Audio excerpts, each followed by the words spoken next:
Four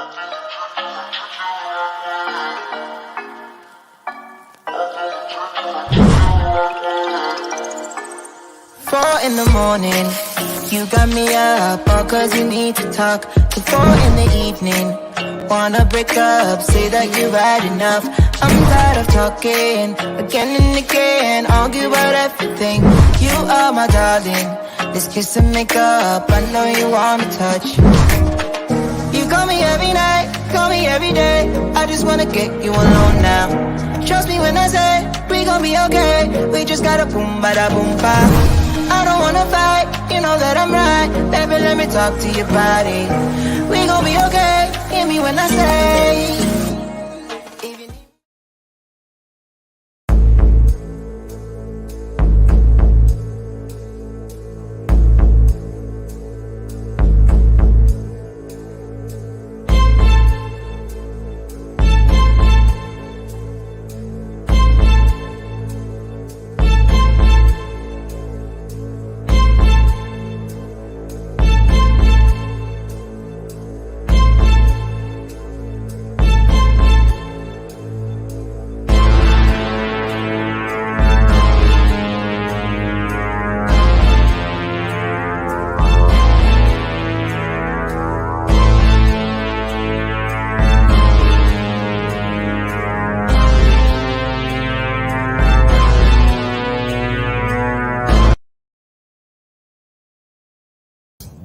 Of your current situation.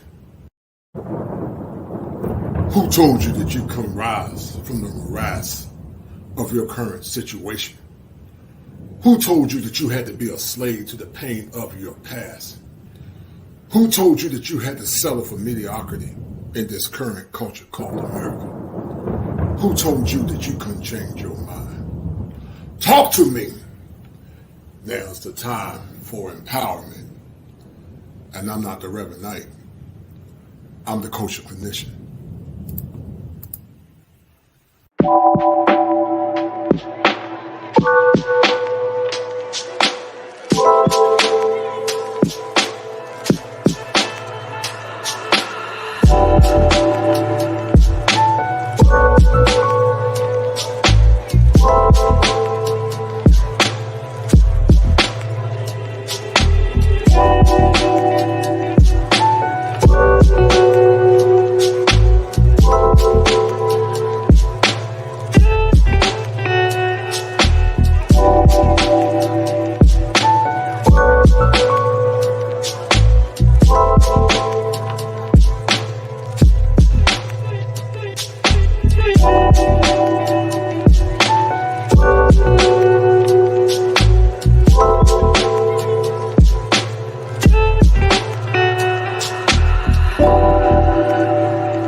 you.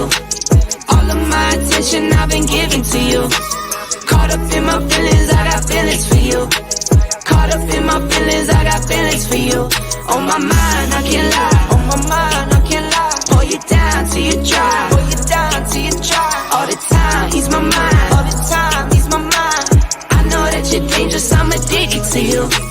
I might rent the Lambo and go drive it like it's stolen. I've been living wild, I'm just going through the motions. Stumbling out the Uber, grab my hand, gave me a notion. Swimming in your water, but it feels just like the ocean. I can't lie, I've really been addicted to you.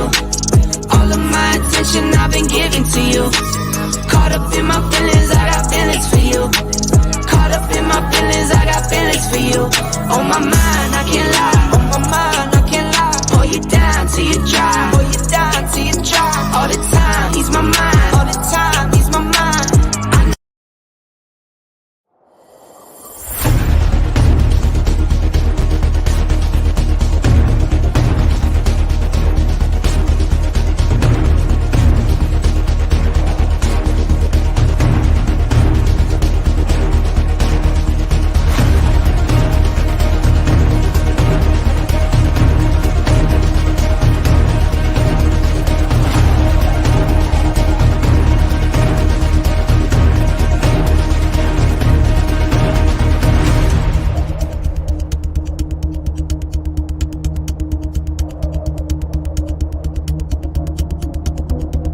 Pain.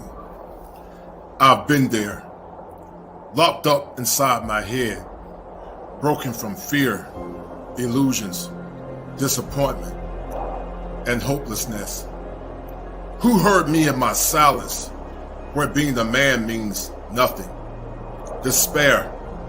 I've been there too, desperately seeking answers for the questions associated with manhood, hills and valleys, too bleak to compare. Stress, suffering in a utility silo, no comfort, no security, no freedom, no justice, just do it for others. Challenges, who will help me break the challenges? Lost in the vortex of darkness, hopelessness, fear, and abandonment. I've been there too. I've been there too.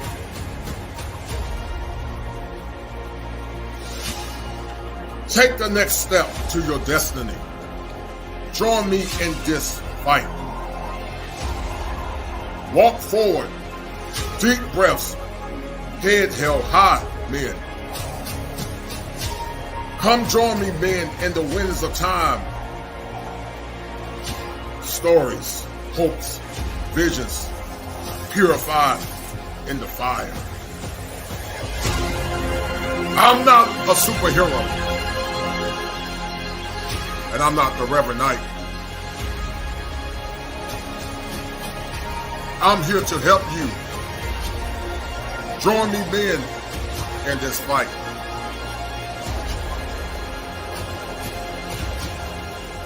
Break the chains of your mind.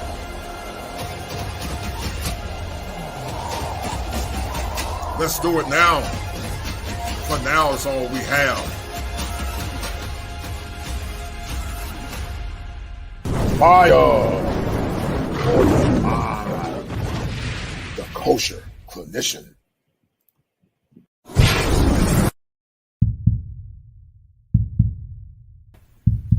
What can we learn about near-death experiences or life after death? Many think that once a person closes their eyes and go to the morgue, then that is the exit point or the ending of life in general. But there's been a war between science and a war between spirituality that has both tried to understand the nexus point that happens or occurs between life and death. In the ancient times, there was a such thing called the occult, or what we call the oculus. The oculus means to look within or to delve within. And in the spiritual world, some will call it divination, which is forbidden often in the Bible.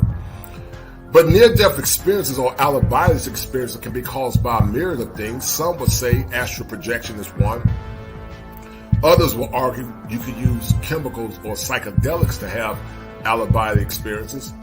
And then some will say that when a person's body goes through extreme trauma, that they can have an out-of-body experiences as they are beginning to see the world for what it is.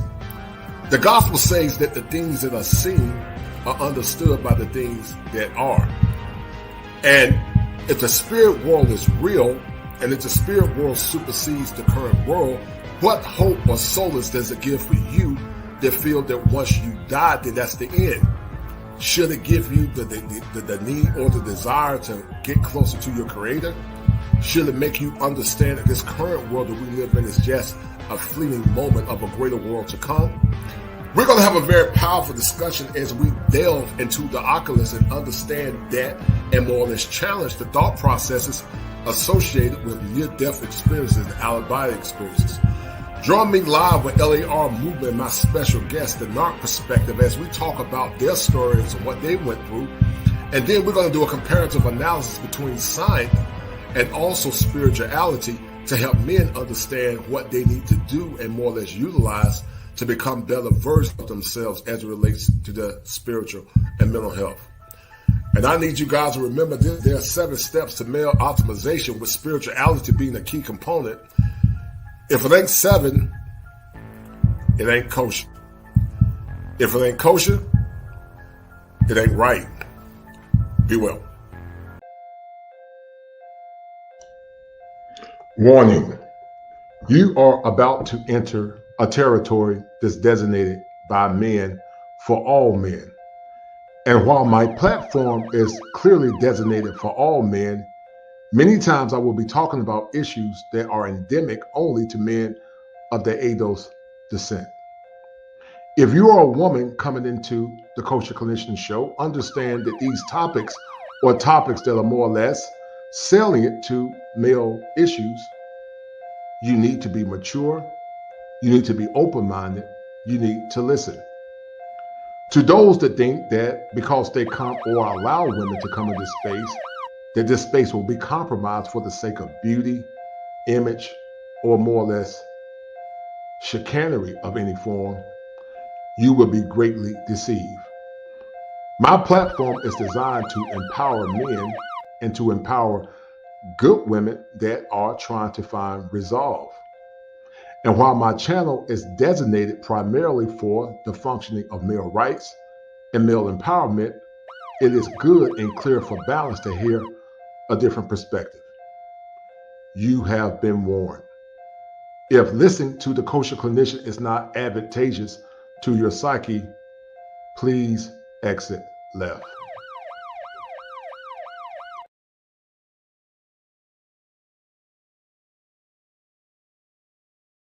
I have with me LAR Movement and the NARC Perspective. And we're going to talk about an element that's often not talked about in the clinical world, and it's called the spirit realm or spirituality and faith.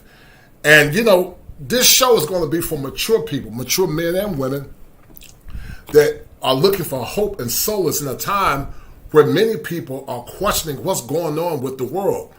These 2 brave men are going to tell their stories, but before they get into the depths of their story, we're going to explore some of the concepts behind near-death experiences and also out-of-body experiences. And we might have a panel and ask you guys a question: have you guys experienced an out-of-body experience or near-death experience? As we talk about how some interpret it as it relates to neuroscience, but also something that's called the occult or the oculus, meaning to look from within. So we have my man LAR Movement in the house. We got the NARC Perspective, and we got LAR Movement. How you brothers doing? Cool, man. Yes, sir. Yes, sir. Shout out to my the NARC Perspective. And you know, I always believe in saving the best for last. So we're gonna finesse this a little bit. And you know, NARC, you had a out-of-body experience, and we're gonna slow cook it. And LAR Movement as well. But before you guys talk about your stories, before you guys had that, I think you guys were little boys when y'all had your out-of-body experiences. How has your interpretation of the spirit world been enhanced since you had that story? And I know it's left an indelible mark on your soul and mind. So starting with LA and then to NARC, how's this whole thing about the spirit world impacted you after you had it? Because I started when I was so young. It gave me a understanding of the finality of life. Yes. So that was the first thing. As I got older, it probably made me more harsh to people playing with spirituality. Excellent. Right. Like, if you in, you in. If you out, you out. Well, let me say it like this. Right. I don't do well with being overly religious because I don't see any spirituality in it. The dogma, it's like that kind of just, I kind of like y'all playing. Right. You know, so for me, it hardened me to that aspect of it, because the human experience, everybody's gonna deal with something that they're gonna have to overcome. But the other thing about it is, ultimately, is I took into consideration that when people say God is omnipotent, they might want to take an understanding of God is in everything that's around us, including us. So God is everywhere at the same time. It's not just it's not just a thing where somebody's watching on high and we're hiding in the closet doing stuff. Everything you do has God in it. But that's my thoughts. That's your thoughts. So you tend to more or less go more towards pantheism. But we'll talk about it, and I respect your perspective. I love you, brother, for all that you've done. But in our perspective, you tend to look at things more from the Christian worldview, and I think also LA do as well, but it's combined with a little bit of pantheism.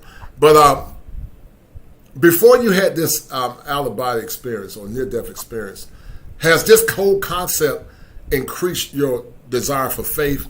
Has it given you a different perspective on faith? And does it give you hope in a time when the world is so dark? How do you interpret that? Well, from my experience, I definitely know now.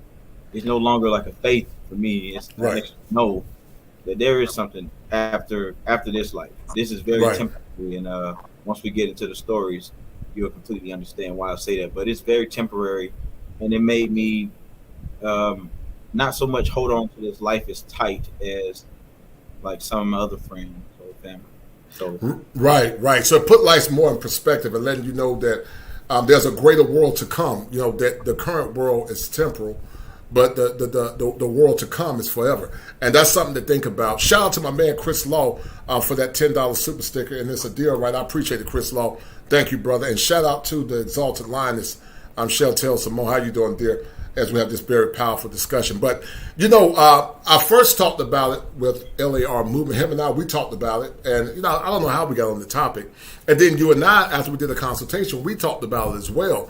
And I said, you know what, let me talk about an element that's tied into the clinical, because in the clinical, we call it, Chris, in LA, the bio, which is the body, the psyche, which is the mind, the social, which is the environment, but also the spiritual. Spirituality and faith play a role in understanding how human beings think and feel. But many times we tend to minimize it, guys, because one, we don't understand it. Two, because many people have had negative experiences in church. They tend to assume that, churches are horrible and churches are bad. And I will say this, that many modern churches don't live up to the example, the mantle of God or faith. But there are some good brothers and sisters that are striving to do the right thing in the midst of the fakeness and the hypocrisy. But, when you look at the world LAR movement, now we're going to get into this story at some point. But when you look at the world now and you see all this chaos, does it grieve your soul, or do you feel like it's something ominous that's about to happen, but you just can't put your hand on it? I don't look at the world that way in a sense. I'm more... I don't think the world is dark. I think the people like being dark. Mm-hmm. So at this particular point, people's humanity is, low. And if you wanted to change your humanity, that's the thing you can do. But it's so many people who don't. Maybe they're doing it for profit. Maybe they're doing it for positioning. Whatever they're doing it for. But You feed the good and the bad in your own soul. Mm-hmm. And I found that, the world is what the world is. The world that we live on is the inanimate, is the object that we go through the process of life on. Right. But you make the choice what kind of life you're going to live with it. So, to me, like, in some ways, this is what it is, but it's who you are. Like, and in all honesty, if we want to, if we don't like this world the way it is, get rid of the people who we feel like are ruining it. Mm-hmm. Mm-hmm. So, you know, but that's a hard pill to swallow, and that's something difficult for a person to say. You know, I'm religious and I'm spiritual. You know, I must let the bad guys just live. You don't really have to. They're not trying to let you live. It's really self-defense. Mm-hmm. But that's just my perspective on that. Mm-hmm. Mm-hmm. You know, many times, we're actually going to get the narc perspective next. Narc perspective, when you look at the darkness in this world and the pain that so many people go through, and, you know, some actually mock the spirit world and say, oh, you know, this is it. Or some say, I'm going to take a dust nap. Or some say, when I go to hell, I'm going to have a party. And I think they speak with ignorance, and many are actually fools because, you know, the world to come, if you're on the right side of the track, then you'll be in the presence of God. But also on the bad side of the track, theologians say hell. You look at things more from a Christian worldview. But, you know, when you see all the darkness in the world, when you see the pain, the suffering, the hurt, how do you interpret it as a man, but also how do you interpret it based on the suffering that so many people are going through now? Well, as a man, it makes me want to prepare. So when I look at what's coming, being a man and a protector, I start just preparing for what I see the problem. So if I see like food shortages, I prepare by buying food and non-perishables, and my weapons and everything. I got my weapons, I got my generators, stuff like that. But from a religious or a spiritual aspect, I see that people are mostly ignorant. They're ignorant, but they're lying to themselves, because the scripture says, and I know everybody doesn't subscribe to Judeo-Christian beliefs like me, but yes, sir. Right. The Bible says that God has put eternity into the hearts of man, and that means that we all know that there's an afterlife. And I believe that people are willingly ignorant. They're willingly ignoring the fact that there's an afterlife, and so they're just doing what people who are scared and prideful do. They just do exactly. They trying to fulfill the lust of their flesh, and I just believe they're ignorant, and they don't care about, you know, the afterlife. Even though they know that it's real, they know that there's an after, because it's in every religion. If you look through all the records, from the Samaritans all the way up to now, believes in some form of afterlife. So it can't just be a wild concept. It has to be something behind it. No doubt. I agree with you 1,000%. You know, LA, we talk about risk factors and protective factors in therapy. And, you know, is it safe to say that, you know, a lot of kids go through things and they go through struggles, and sometimes, sadly, many go through death because they don't have the proper guidance and protection. I want you to go and talk about your formative years, LAR. I mean, what were your formative years like as a young man growing up?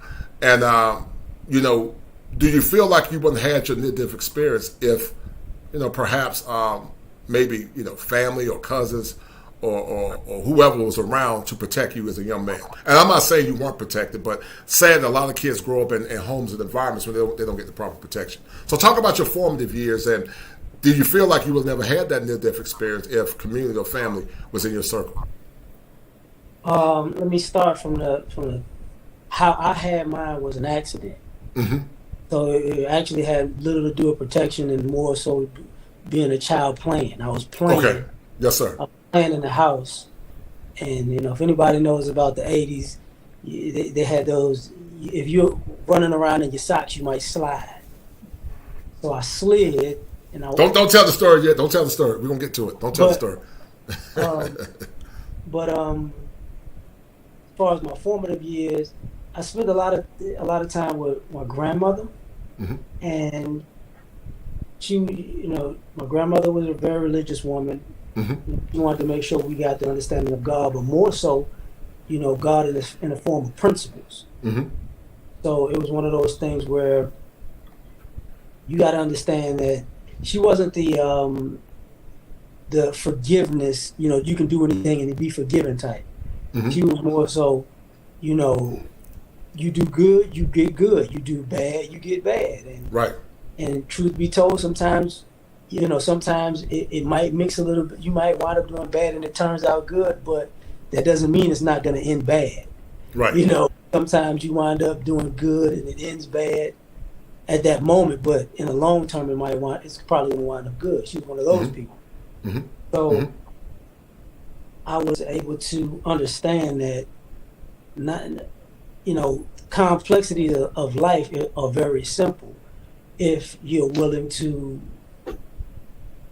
accept all of the consequences before you start. I think that was my biggest lesson to, like people say, if you jump off the porch at whatever age, you got to accept everything that goes with it. And that helped me tremendously in life. No doubt. I want to ask you a question in our perspective. Do you think that most people now are devoid of understanding the spirit realm or the spirit world? Do you think most are devoid of it? But before you talk about it, maybe you talked about it in part, let's go back to your younger years, protective factors and risk factors. Do you think you would have had your near-death experience if you had the proper people around you protecting you and guiding you as a young man? Absolutely not. Okay.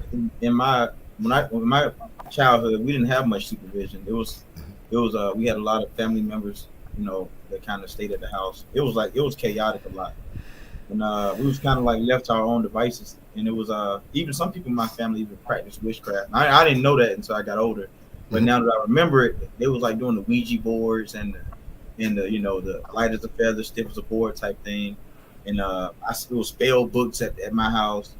It was a lot of different elements of dysfunction going on in my house. So when I was growing up, the lesson I've learned the most probably would be more on the lines of you have to be able to outthink people and be able to protect yourself. That's kind of what I've learned growing up. Right. Okay, no doubt. We're going to get right deep into it, as I said before. But, many times people don't understand what the word oculus means. And once again, oculus means to get into, to delve within the unknown or to get into the spirit world or the spirit realm. And Carl Jung, L-E-R, you know about Carl Jung, or Carl Jung, how do you pronounce his name? He talked about paranormal psychology many times. And basically it means that science cannot always explain the spirit realm. It just can't always explain it because science does things based on measurements, but the spirit realm many times is based on faith. But many times the two can actually work together if it's really understood. But I'm going to show you guys something, man. And it's talking about the occult or the spirit realm. And I want you guys to tell me what you guys think about it. But hold tight if I can see if I can find it. But this show is very important because, like I said, many people are looking for hope in very turbulent times. So we're going to break it down from a scientific perspective a little bit. Hold tight. All right, so the occult is pertaining to magic, alchemy, sorcery, witchcraft, divination. Hold tight. What's the other one? I can't even see it. And then also Babylonian mystery religions, and also astral projection. On our perspective, you talked about something. You said you grew up in a home that practiced witchcraft. How did that shape you and shape your worldview before you came to faith as a young man? Well, it made me a little bit less afraid of evil, I would say. It got me used to the supernatural. It got me used to seeing things that normal people don't see. So I would see things that when I would explain to other people, they blow their mind like, "You seen what?" But it just got me used to it and used to understanding that these things were out there. It was just on the other side. Like they really live right next to you all the time. It's just practicing witchcraft or practicing some form of occultism allows you access to these different beings and entities. So, like I said, it took away my fear of it until I understood what they really were, and that kind of changed me a little bit. LAR movement. When you think about the occult or the spirit world, what comes to your mind? What do you think about when you think about the occult or the spirit realm or the spirit world? What comes to mind when you think about that, more or less? The way that it's used now is considered negative. Mm-hmm. I don't think. I think people, when they think of a cult, they kind of, it's more of a Illuminati-esque, somebody behind the scenes controlling somebody to do something not necessarily positive. Mm-hmm. You know what I'm saying? So for me, it's one of those things where it's viewed as more of a boogeyman than a way to even think about something being beyond this life. Mm-hmm. So it's kind of something that people stay away from for the most part. Right. And the thing about the occult or the spirit realm, when we talk about these near-death experiences, some people actually can have what's called self-induced near-death experience or out-of-body experience. It's self-induced, meaning they use pharmacokinesis or hallucinogens or psychedelics to have a astral trip. And we're going to talk about that a little bit as well. But the occult, many times people that are in source of witchcraft, they actually use certain ways to have what's called self-induced experiences. We're going to talk about that in a minute, but let's go ahead and explore the teachings a little bit. Hold tight.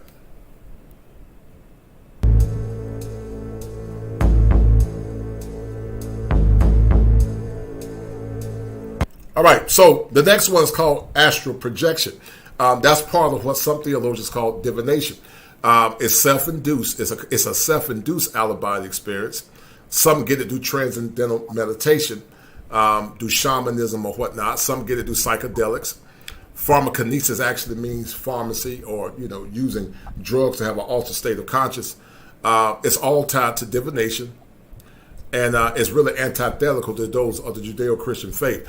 But L.A., have you talked with people that have had astral projections or had said they were able to get outside of their body using drugs or psychedelics or different than what you in our perspective went through?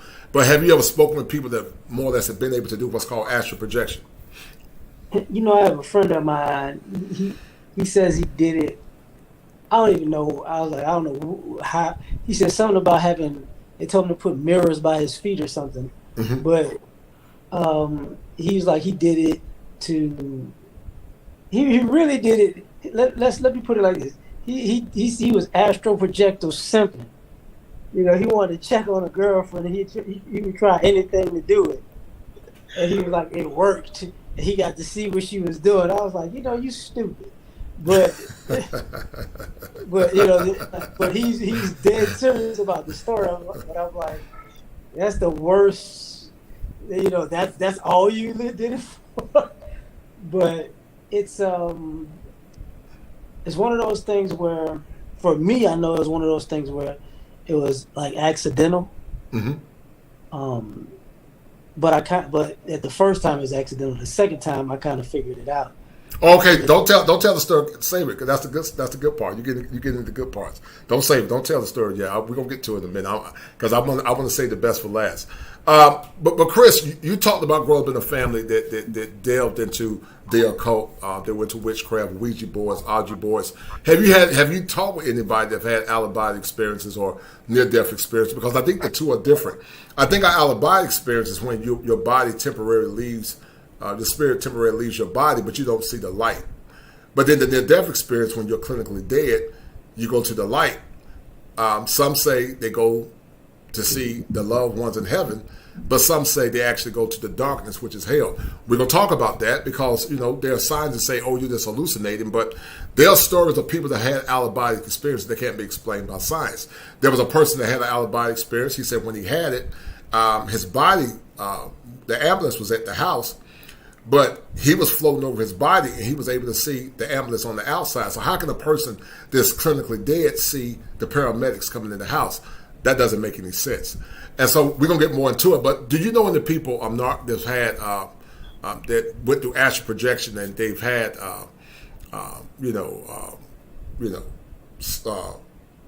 they use drugs or whatever to get outside of their body, and also using sorcery or witchcraft? Well, I don't know anyone personally as far as like being close friends, but I've had some associates that I didn't know they was witches until they actually confessed it to me, and they've actually been able to travel outside of their body, and they say it's quite common in witchcraft, and they can leave their body whenever they want to. They just go out of their body and they travel to different places. So I know a couple of friends, a couple of associates, I would say, because I'm not friends with them, but I know a couple of associates that actually can. They do that. That's what they do. And to the people that are listening, most people, they think what we're talking about is stupid and doesn't make any sense. But we're gonna break this thing down from a science and also a spiritual perspective as well, because there were people that didn't believe it as well. This guy by the name of Dr. Maurice Rawlings, he didn't believe it was real, but some have had heaven experience, but some have had hell experiences. We're going to talk about it in a minute.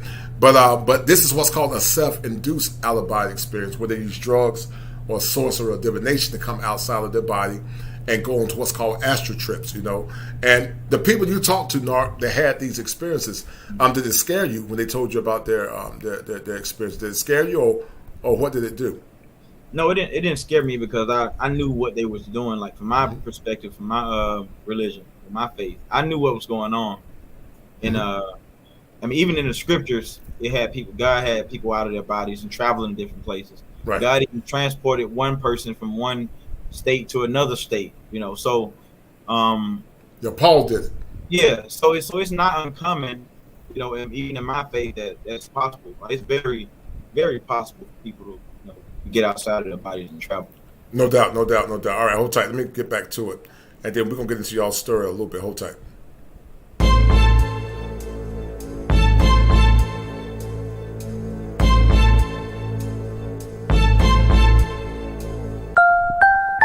All right, there are some that had near-death experience or out-of-body experiences, L.A. and Chris, and they said that they had a great sense of peace and joy.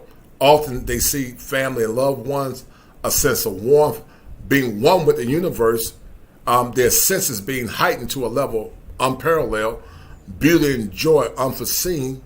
Hold tight.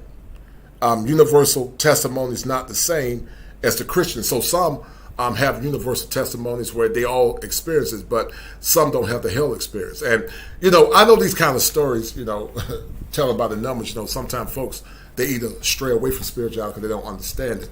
But part of clinical therapy and clinical science is faith and spirituality.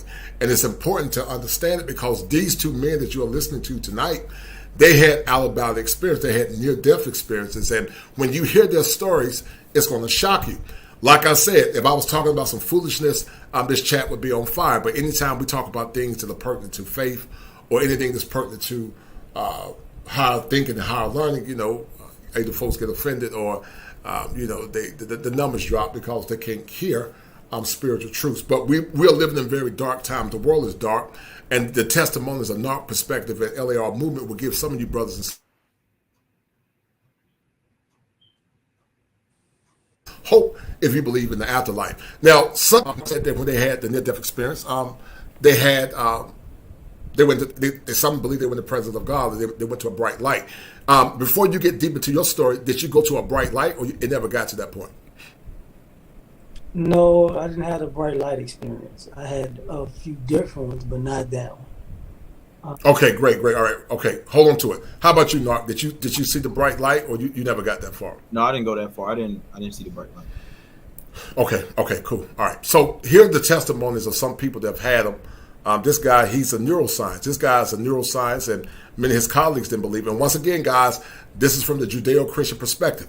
If you don't believe in the Judeo-Christian perspective, don't take it personal. We're not trying to push religion. If you don't believe in that, fine. Believe in what you want to believe in. But this guy's a neuroscience that happens to be a man of faith, and he had a near-death experience from a Christian perspective.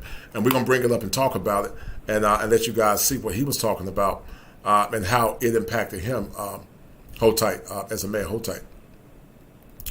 Give me 1 minute. Guys, share the stream, please. If you like what I'm doing, donate to the channel. Go check out LAR Movement, and also this story about what's going on is very powerful. So hold tight. So this person had a near-death experience. Hold on. And very powerful one at that. Hold tight. Famous, they want to make money. Yeah. Your methodology kind of eliminated those stories. Tell us about it. Well, I looked at people, like I said, spine surgeons or Harvard neuroscientists, bank presidents, TWA airline pilots, people who really didn't need to make up these crazy stories to make a living. And in fact, it would hurt their credibility in their profession. Right. If you're a neurosurgeon and you say, I had a near-death experience and I saw God, your colleagues probably don't think well of you. Well, and pastors too. Yeah. And they're saying the same things as blind people, as little children. Where are little children getting this idea? So, yeah, as an engineer and being analytical, I had asked those questions for many, many years. And I struggled with the same things that a lot of people did. Like, well, some of these just seem really strange. Right. And so what I finally realized after studying a lot of them is that all of them, they are experiencing a life that truly, I think, is beyond our three dimensions of space and one dimension of time. Fair use. So they all come back saying, that's the real life, this is the shadow. Which, by the way, Hebrews 8 says that. It does. So they're all interpreting this otherworldly experience. So they interpret it in their own worldview. But what they're reporting, not what they're interpreting, but when you look at the commonalities of what they're reporting, it's incredibly biblical, and that's what I'm showing. So the Christians have not always had an easy relationship with near-death experiences. In fact, many people would say, and maybe some of our viewers would say, I'm not even sure we should look at them. We should just rely on Scripture. And obviously, I think you and I share the agreement that Scripture is the God-breathed word, and it is authoritative and so on, far more authoritative than anyone's experience. Yes. What would you say to Christians who are like, I don't even want to look at a near-death experience? Well, 1 out of 25 people have had a near-death experience. Wow. According to the Gallup poll and polls in Europe, that's a lot of people. And, R.C. Sproul, who's a well-known theologian, said, we shouldn't just discount these. And he was saying, I look forward to people actually trying to reconcile these, but Christians have not done that. And I think here's why. When early research was happening, when these started to come forward, the only ones that came forward were the good ones. And these researchers who became convinced were skeptical cardiologists and oncologists. They were not Christians. They didn't know the Bible. They became convinced there really is life after death. But because all the stories were good that were coming forward initially, they concluded, well, it's not what the Bible says. Right. In other words, it almost seemed universalist. Yes. Right? Yeah. But that's not true. No, and I include stories that are of good ones, but also not so good, right? I mean, there's a chapter on hell. Yeah. And 23% are hellish experiences of those who come forward. And people are reticent to come forward because it's a very sacred experience, and they're often made fun of. All right, hold tight. So there are dark ones, but people have good positive ones as well. Hold tight, guys. Know he's Jesus, but many don't. But in his presence, they have a life review. So they see a panoramic replay of their lives. And not only their actions, but their thoughts and their motives, everything is exposed. Just like Jesus said, and yet they understand that love is the key. Love is what God cares about most. You tell the story of dozens and dozens of people, 1,000 actually you studied, who died, heart attacks, but car accidents, like fires, being drowned. Yeah. But really, in their accounts, they don't really talk about the pain of death. Yeah, I like in Imagine Heaven, I tell the story of Dr. Mary Neal, she's an orthopedic surgeon in Wyoming. She was kayaking, and her kayak got lodged 10 feet under a waterfall, got stuck between boulders, and she was pinned there. And her greatest fear was drowning. And in that moment, she realized, okay, I'm not getting out of this. I'm going to die. And she calls out to Jesus, and she felt arms literally going around her physically and holding her. And she describes knowing that her knees were getting bent backwards and her bones were breaking and the ligaments tearing. And she said, but I was curious as a doctor, knowing it was happening, but I was blissful. Wow. She said, I felt better than I'd ever felt in my life. And then she ends up coming up out of the water in this great welcoming committee and this transition toward heaven. But what she... All right, so we're going to start getting deeper into the story in a minute because I want LA and Chris to tell their story. Shout out to my man, Top Gun said that, he said, salute to the panel and the subject. I'm in Colombia, not leaving the U.S. I'm in Colombia, not, and leaving the U.S. is like viciously having an alibi experience. Seriously, you may proceed, and that's a deal, right? But that dude is foolish, man. But many have alibi experiences, and shout out to Sir Hill Speaks. Many have alibi experiences, and many times they're very dark.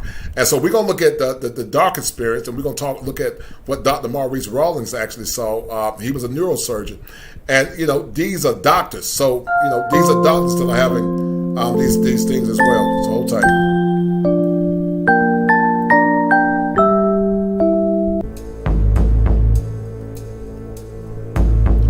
All right, so these are the hellish near-death experiences. When people leave their bodies, and many, I think the guy said 23%. Remember, these guys were all doctors, have held near-death experience. Some said they had the smell of sulfur. They said it was intense pain, darkness, and burning. Some say they saw outer darkness, unbearable pain and loneliness, no sense of time, and many had regret. Now, L.A., you and I talked about something called the silver cord being loose. Actually, it's in the book of Ecclesiastes. It talks about the silver cord being loose. And some believe that the silver cord is actually the spirit leaving the spinal column of the human, transition to either heaven or what some believe in the Judeo-Christian faith, hell. But before we get into that, we're going to look at Dr. Maurice Rawlings. Then we're going to start talking about LAR's movement story. We're going to talk about it from detail to detail and our perspective. And these people had near-death experiences that were very dark. So hold tight. Let's get to it, guys. Hold on for a minute. Let me share the screen. And we're going to talk about the near-death experiences with Dr. Maurice Rawlings that he had. And he said they scared him to death. So hold tight. Fair use. Actually, let me click onto the button real quick. Do you suffer from anxiety? Let me click on the button for fair use, man. Fair use. I want to make sure I get this out. Hold tight. Fair use, fair use, fair use. All right.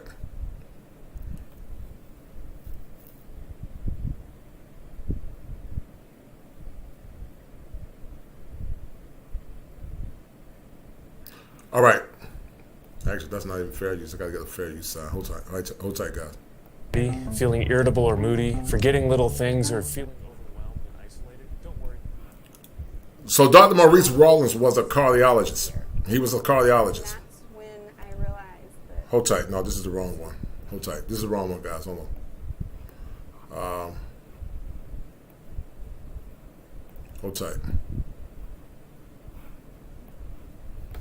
Let me get to the one by Dr. Rawlings. Give me 1 minute. Then we're going to get into Chris's and LA story. Give me 1 minute.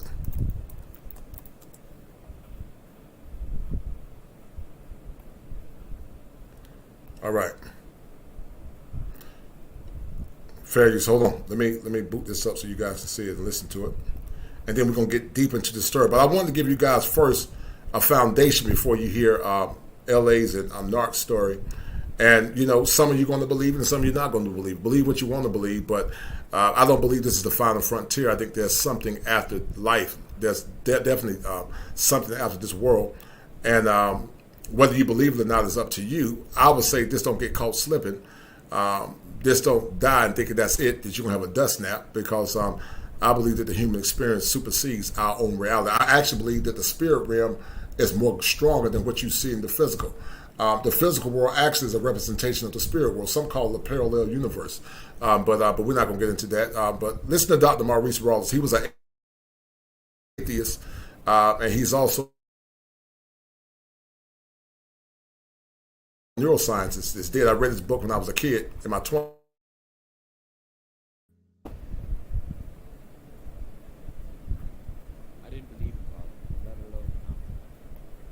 But that belief quickly changed one evening in 1977. I was monitoring a patient of mine, a guy aged 40, whilst he carried out an ECG stress test.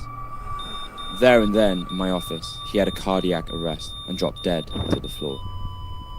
3 nurses rushed in and began CPR, whilst I started external heart massage. but it wouldn't maintain its own beat. I had to insert a pacemaker wire down through the large vein. The patient began coming to, but whenever I reached for instruments or interrupted chest compressions, he would lose consciousness again, stop breathing, and die one more time. But the terrifying thing was this. Each time he came around and began respiration, he would scream, "I'm in hell!" and plead with me not to quit. This literally scared the hell out of me. Every time I quit, I was sending him back there. He looked petrified. After this happened a few times, I dismissed his complaint and told him to keep his hell to himself until I was finished fitting the pacemaker. But the man was beyond serious. How do I stay out of hell? Pray for me. Pray for him? I thought. I was a doctor, not a preacher. Pray for me. He repeated. It was a dying man's... Now listen, Dr. Maurice Rawlings wrote a book called To Hell and Back. These are the negative near-death experiences some people have. I read the book years ago. He's dead now. He died back in 2010. But he was a neuroscientist. He was a doctor, you know, a cardiologist. And, you know, he thought that anything pertaining to faith or spirituality was this hogwash. But this is his live testimony. He actually came to faith based on this man and seeing many near-death experiences. Keep listening. Request. As I continued working, I took my mind back to Sunday school and had the man repeat a prayer asking Jesus to save him and turn his life around. It wasn't complicated, and with that, his condition stabilized. I asked the patient a couple of days later to explain what he saw in hell, but he remembered nothing, as if it was wiped from his memory. He did, however, remember everything after the prayer, seeing us work on his body, a pleasurable experience of brilliant light, lush vegetation in a narrow valley, and meeting his deceased family, his stepmother and birth mother, who had died when he was just 15 months old. The whole experience changed everything I ever believed.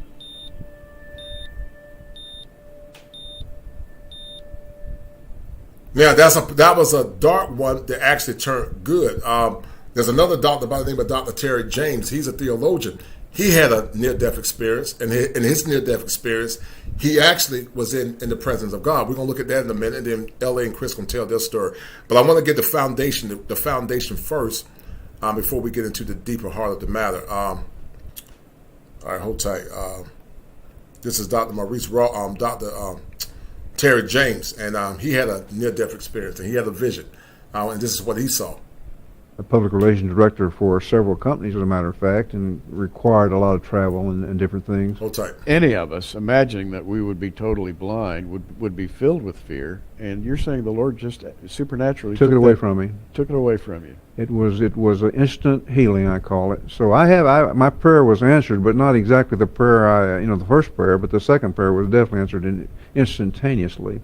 Much like the experience we're going to talk about today, it happened instantaneously. Well, you are totally blind, and yet you are right, and you produce a great deal, a lot more than most people do, to have full sight, which is amazing to see the way you are carried through the subject matter of this book, point by point by point. It answers the questions that people don't think they have.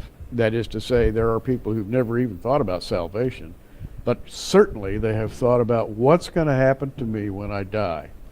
And having said all this, now let's get to the story. And the story came in 2011. Something happened to you in the year 2011 on a particular day. Tell us about it.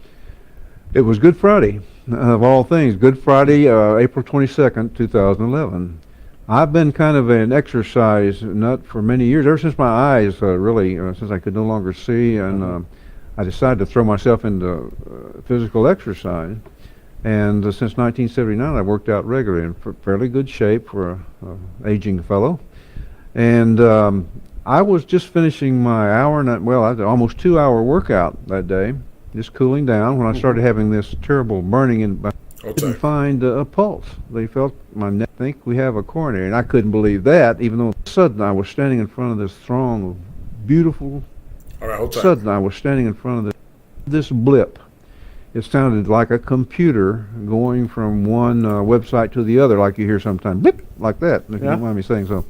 And all of a sudden I was standing in front of this throng of beautiful wonderful, cheering young people in the most colorful outfits, which I can't even describe. Angie wanted me to describe these. She's my co-author in this book. And I couldn't really describe them. I just said the ambiance was great. I used a big word like that, hoping it would cover it. And it was just, they were cheering, had their hands in the air, and they were beckoning me to come to them. Well, everything started getting dark. Now remember, I'm a blind guy. And everything started getting dark around me again. And I thought to myself, oh no, this is a nightmare I'm being pulled into here. What's wrong? I want to be here with these people. And they had stripped me of my clothes to do all the things they had to do, and I was feeling my chest with my fingertips, and I said, well, I'm back on the gurney again. Some young guy saying, I had to hit him with the paddles. And of course, my first... All right, so that was his near-death experience and out-of-body experience. Now we're going to get into the meat of the matter. All right, so starting with LAR movement, I want you to talk about your near-death experience. I want you to talk about the sensation, what you saw, what it felt like, I want you to tell the audience about your near-death experience, because to the skeptic, they would say, oh, he was hallucinating or whatever. But no, you weren't hallucinating. Your silver cord came out of your body and eventually went back in. But I want you to tell the audience about what you experienced, what you saw. And many have what's called a panoramic view. They say that their senses are more heightened than has ever been before. So tell your story slowly, L.A., the sensations, what it did to you, and also the many out-of-body experiences you had after that. So go ahead, LA, and slowly break it in for us, brother. Unmute yourself. LA, unmute yourself, bro. LA, are you there? I don't know if he's there or not, right? Okay, so Chris, tell your story. Start off slowly, man. Tell your story, the sensation. Oh, okay. There go LA. Go ahead, LA. Go ahead, brother. You were muted. Okay. Sorry about that.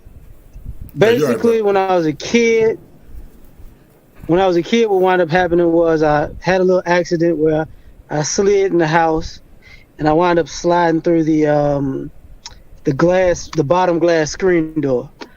And when I did that, I cut my throat. Wow. And so I was laying on my back. When I went through, how can I say, when people used to watch the movies as a kid, I did that. Where, you put your hands up. Well, basically, I created like the top of an A or inverted V, and I made by putting my hands up, and I made the end sharp, and it cut my throat on the way out.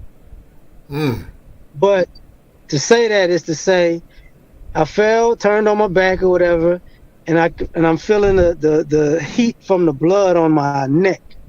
And when that happens, at a certain point, I'm looking up at the sky because I'm on my back, and I see my neighbors on the second floor. But on the same time, I started at a point I'm looking down at myself, at what's going on. So for me, that was like my first experience, and I'm like, I was so young, I was like, okay, this is weird, but I wasn't, I was kind of ignorant to it. So because I was ignorant to it, it made it a different experience. As I got older, I had a few more. Okay, freeze, hold tight. Yeah, hold tight, LA. So when you told your folks what you saw, were they shocked that you were able to tell your story with precision? Because the argument would go, how can a child know and see what's going on if he's clinically dead? I wasn't clinically dead when that happened.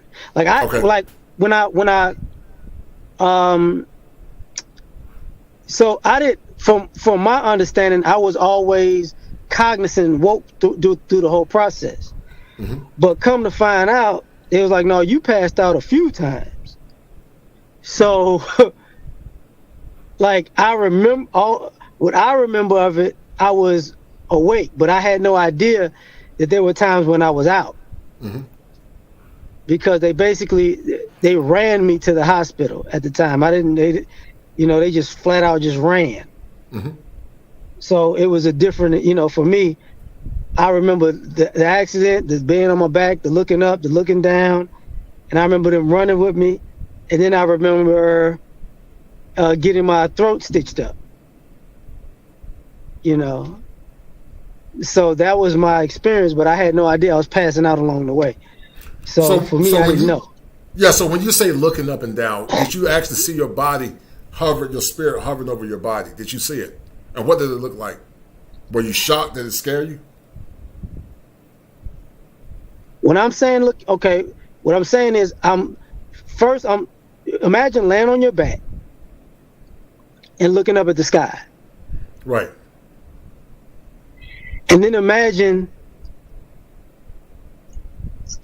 being in the sky looking down at you.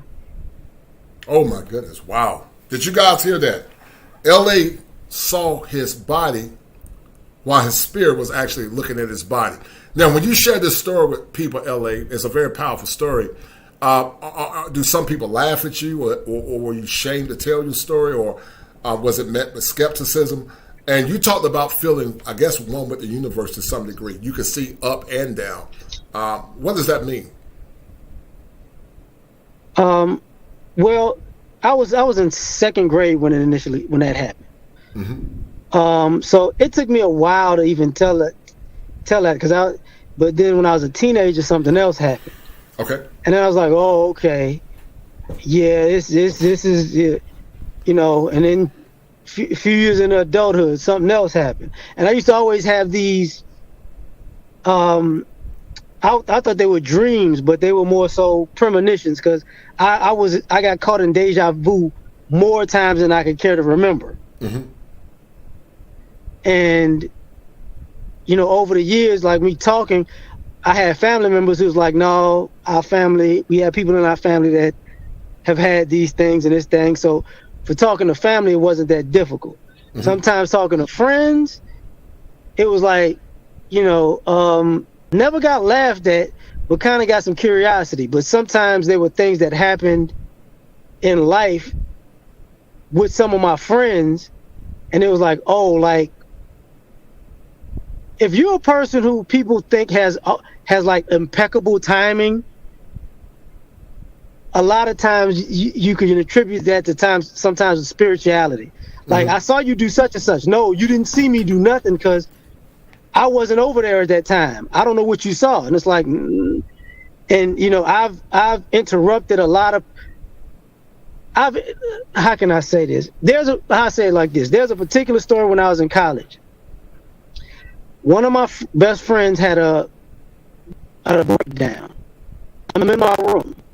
Now, anybody knows about college dorms? They have a suite where there's a door out for the whole suite, and the door to the room. So I'm in like a corner room, the furthest away from the door to the suite.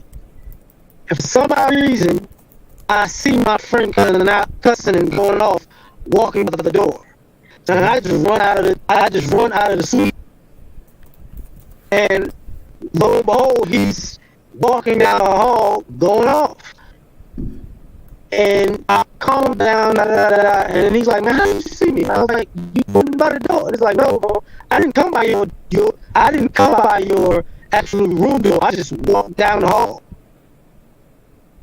So it was like those type of experiences with people I know, because that ain't the type of experience. Let people go, okay, it's something to this, because we had experiences that. Hey, hold tight. Hold tight, Ellie. You're breaking up real bad, man. It's like a robot. I don't know what's going on, but you're breaking up real bad. Can you hear me? Yeah, you're breaking up bad, Ellie. I don't know if it's your connection. It probably. Can you hear me right now? Yeah, it sounds like a robot. You sound like a transformer. I got you, Mr. Prime. I'm gonna figure that out. Okay, all right. I'll go to Nark. All right, so Nark, let's talk about your story, man. You know, you said you grew up in a home where witchcraft was practiced on the regular. Talk about your formative years as a young man and what it felt like not to. You said you would have never had an alibi experience as you were in a home where you protected as a child. But let's talk about your alibi experience, what it did to you. Did it reclaim your faith or make you have even more faith? And let's talk about it. I think I was 5 or 6 years old. I remember it. I still remember it like it happened yesterday. Mm-hmm. So I was playing with my friends. One of my friends lived like right across the street from my house. and we were just playing outside, playing kickball, just, just throwing the ball around, kicking it. And so I kicked it over to the gate, and it was my turn to go get the ball. So I ran over there, just kind of run over there to go get the ball, and I seen this dog. It was a dog that was around the gate, and I was thinking, this dog isn't fenced in because the gate was like a 3-sided gate, so it was shaped kind of like a square with one of the ends missing on it. Mm-hmm. So the dog can just kind of walk around and come out. So I got my ball, I picked it up. The dog was on the other side of the gate, just near, like right inches away from me. So I picked it up, and I knew these dog trainers came to our elementary school. They said, well, if a dog is coming after you, don't run. So I thought of that in my head. I said, I'm not going to run. I'm just going to take my time. The dog was like, growling and barking. So I'm just going to just walk away, So I picked up my ball. I turned around. And I started running because that left my mind. Like when I thought about that dog biting me, I took off running. So I took off running, whatever, with the ball in my hand. I tried to go to my friend's door first, but they shut the door on me. I couldn't get in, so I just kept running through the yard. Then the dog jumped on my back, knocked me down. The dog knocked me down, started biting my hand, started biting my face, started biting my head. Then 2 other dogs came right after that one, another adult German Shepherd, and then like a medium-aged German Shepherd. So one was on my foot, one was on my hand, and one was on my head. And they just kept taking turns, like kind of biting me in the face and the head and stuff like that. And I remember just being really, really, really afraid, and I was in a lot of pain. And I just remember it hurting so bad, and all of a sudden it just stopped hurting. In the instant, it stopped hurting. And I was above my body. Freeze, above your body. Now, theology talks about something called the silver cord being loose. I'm going to go back and show you real quick this little small thing about the silver cord, man, and hold tight.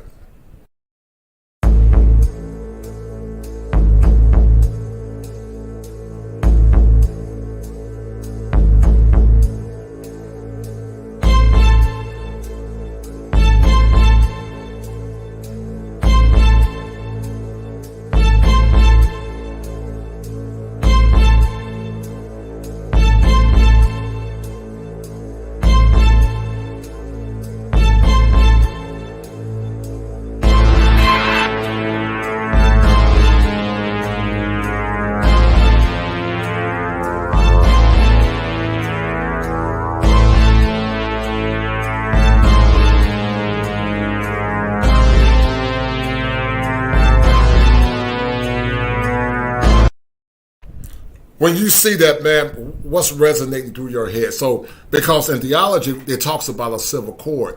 And the purpose of the silver cord, real quick, Nart, many people talk about it, but in the book of Ecclesiastes, the silver cord is metaphysical. And many feel there's a part, hold tight, it is also referred to as the extended synthesis of the thread, the conscious thread passing the soul to the body. It connects the physical body to the spiritual body, onward the astral body, and finally the mental body. The umbilical cord connects a baby to the physical part of a woman, but the silver cord connects mankind to God. When human beings die, their soul and spirit leaves their body, just like what you saw. This was actually caught on tape. It wasn't fabricated. They couldn't explain it, but it was a person's spirit leaving their body. When you saw that, what was going through your head, man? Because your silver cord was actually severed temporarily, but eventually you came back into your body. What were you thinking about when you saw that? I was just thinking, like, I know how that feels. Like, I understand exactly what that feels like to just leave, basically just leave out. That's what it's like. It's like leaving out of your body. So I understand what it's like. It's hard to explain to somebody who never been through it. But I understand how that is. Right. And so you said the pain just stopped. So when the pain stopped, what was the sensation when you were going outside of your body? And before you tell me, I'm gonna also look at this OBE experience, and you're gonna see I use creative art to talk about the silver cord. Hold tight. What can we learn about near-death experiences or life after death? Many think that once a person closes their eyes and go to the morgue, then that is the exit point or the ending of life in general. But there's been a war between science and a war between spirituality that has both tried to understand the nexus point that happens or occurs between life and death. In the ancient times, there was a such thing called the occult, or what we call the oculus. The oculus means to look within or to delve within.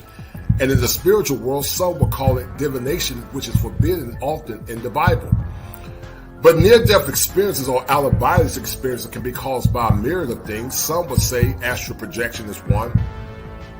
Others will argue you could use chemicals or psychedelics to have out-of-body experiences. And then some will say that when a person's body goes through extreme trauma, that they can have an out-of-body experiences as they are beginning to see the world for what it is. The gospel says that the things that are seen are understood by the things that are. And if the spirit world is real, and if the spirit world supersedes the current world, what hope or solace does it give for you that feel that once you die, that that's the end? Should it give you the need or the desire to get closer to your creator? Should it make you understand that this current world that we live in is just a fleeting moment of a greater world to come? We're going to have a very powerful discussion as we delve into the oculus. All right, so you saw that, Chris, Nart. You saw the silver cord, the severing of the spirit from the body. You talked about temporarily that your body went through intense pain, but then all of a sudden it stopped. What do you remember as, did you immediately see your body, your spirit hovering over your body? Talk about it slowly, what you actually saw. But what did you remember seeing as a kid? You was about, what, 7 or 8? I was 5. I was 5. Oh, wow. I remember it like it was yesterday. Mm-hmm. Like I said, it was like once I was getting attacked by the dogs, and it's like once my body reached like a climax of I can tolerate, or it was like I was building up to this climax of some sort, and then I was just outside of my body. It was instant fast movement. It's like I was instantly above myself, and I was a different person than my body. Like I wasn't myself. Like my body looked like, you know, the little match cars, little Hot Wheels cars that you get and you play with. Mm-hmm. My body looked like that. It looked little, weak, and frail. Like, right. Really temporary. Mm-hmm. And all around me, I can see all around my head. Like right now, I can see out straight. It's peripheral. That's peripheral, right? Yeah, all I can see out about 180 degrees max. Right. But in that form, I was able to see all around me in every degree angle possible. It was nothing that was off limits. It was my thoughts were different. Like I was a child when I was in that body, but outside of that body, I wasn't a child anymore. I was way better than I was now. Free. So it sounds like to me you felt like you were like a Superman or supernatural. The fact that you could see around a panoramic view, a 360 degree. Mm-hmm. What do you remember seeing? I mean, did you feel one with the universe? Did you feel one with time? Did you feel like time had stopped? Did you feel like you didn't have no more pain? What did it feel like? What do you remember? What did it feel like? The first thing I noticed, it was very, very, very quiet. I mean, mm-hmm. It was quiet that surpasses any quiet that you can ever have on earth. Like, it was all I could hear was people's thoughts. But I felt, before I get to that, I felt the warmth. I felt like the warmth of, I don't know, maybe it was God, but I felt so at peace. I never felt that kind of peace before in my life. Right. Many people say that when they have those experiences, they feel warmth and peace. And I talked about that in the clip earlier.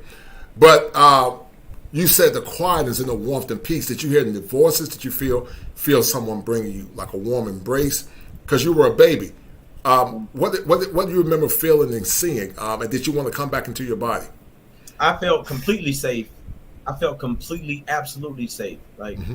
It wouldn't matter what situation you was on Earth, you'll never feel that on Earth. No matter where you are on the planet, you'll never mm-hmm. feel that kind of safety.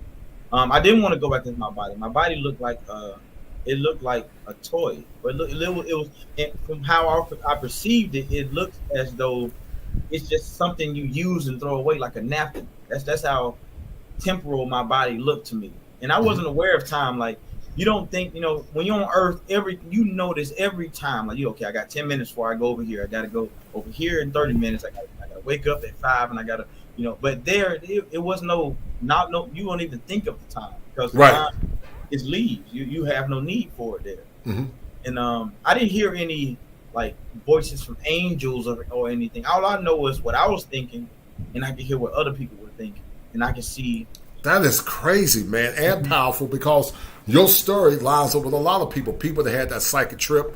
They said that they could hear other people's thoughts, and I mean, oh my goodness, I mean, did it scare you when you heard other people's thoughts? What did it do to you mentally?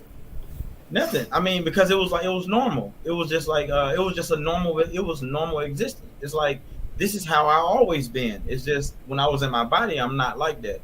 But when I'm there, that's who I always have been. It wasn't no getting used to it.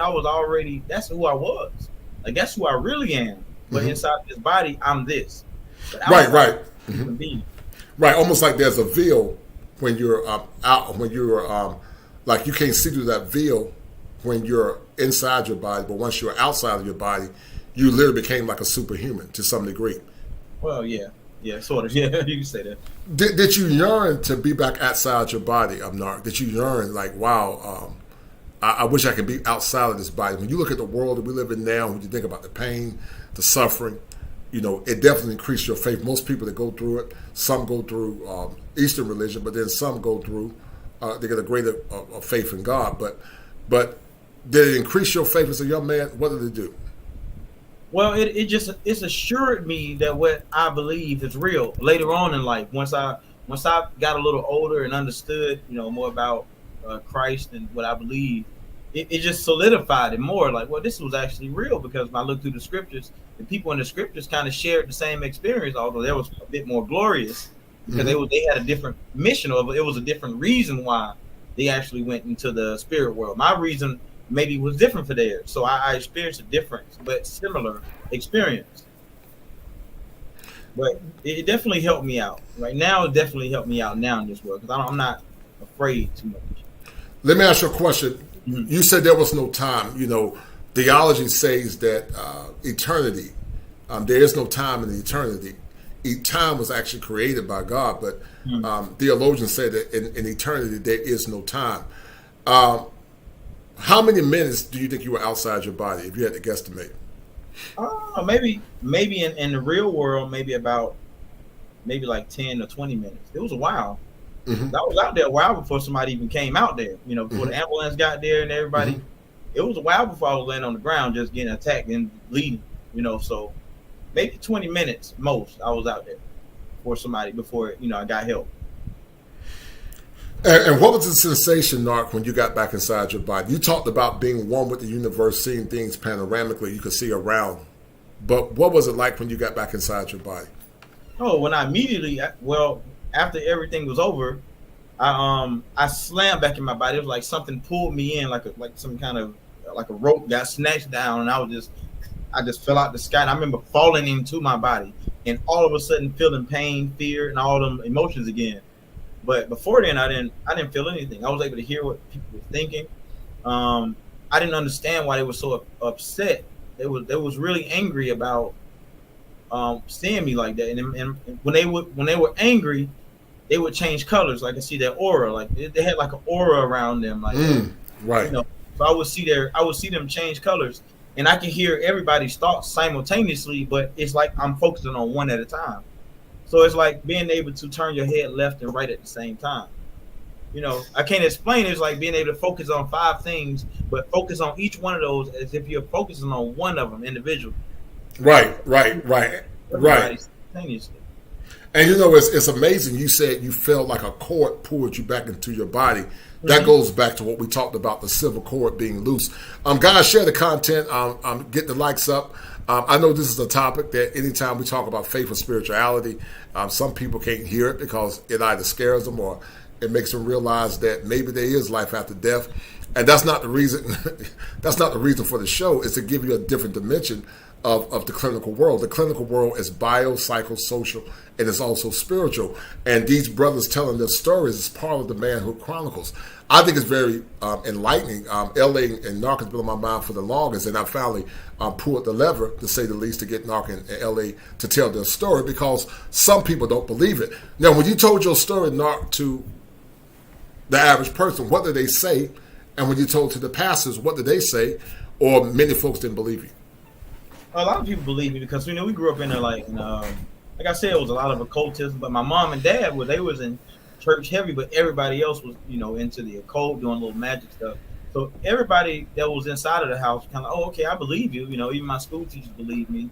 And they were like, oh, that sounds like you died and you were just outside of your body for a while. And the pastor said the same thing. They was like, well, it just seems like, God was just kind of holding you and embracing you and just allowing you to, get outside of your body. So, it was kind of the same response from both sides. It was just, they received it well because we already have religious beliefs. So they kind of already are, kind of hip to it, I guess. They believe it already. Right. You talk about folks being in your family, being in the occult. What are some of the things you saw that scared you as a child or as a teenager? Those that dealt with the Ouija board, did you ever see entities or dark forces or feel dark shadows? How did you overcome a lot of that stuff? I got a story. My cousin, I think he's actually in the chat right now.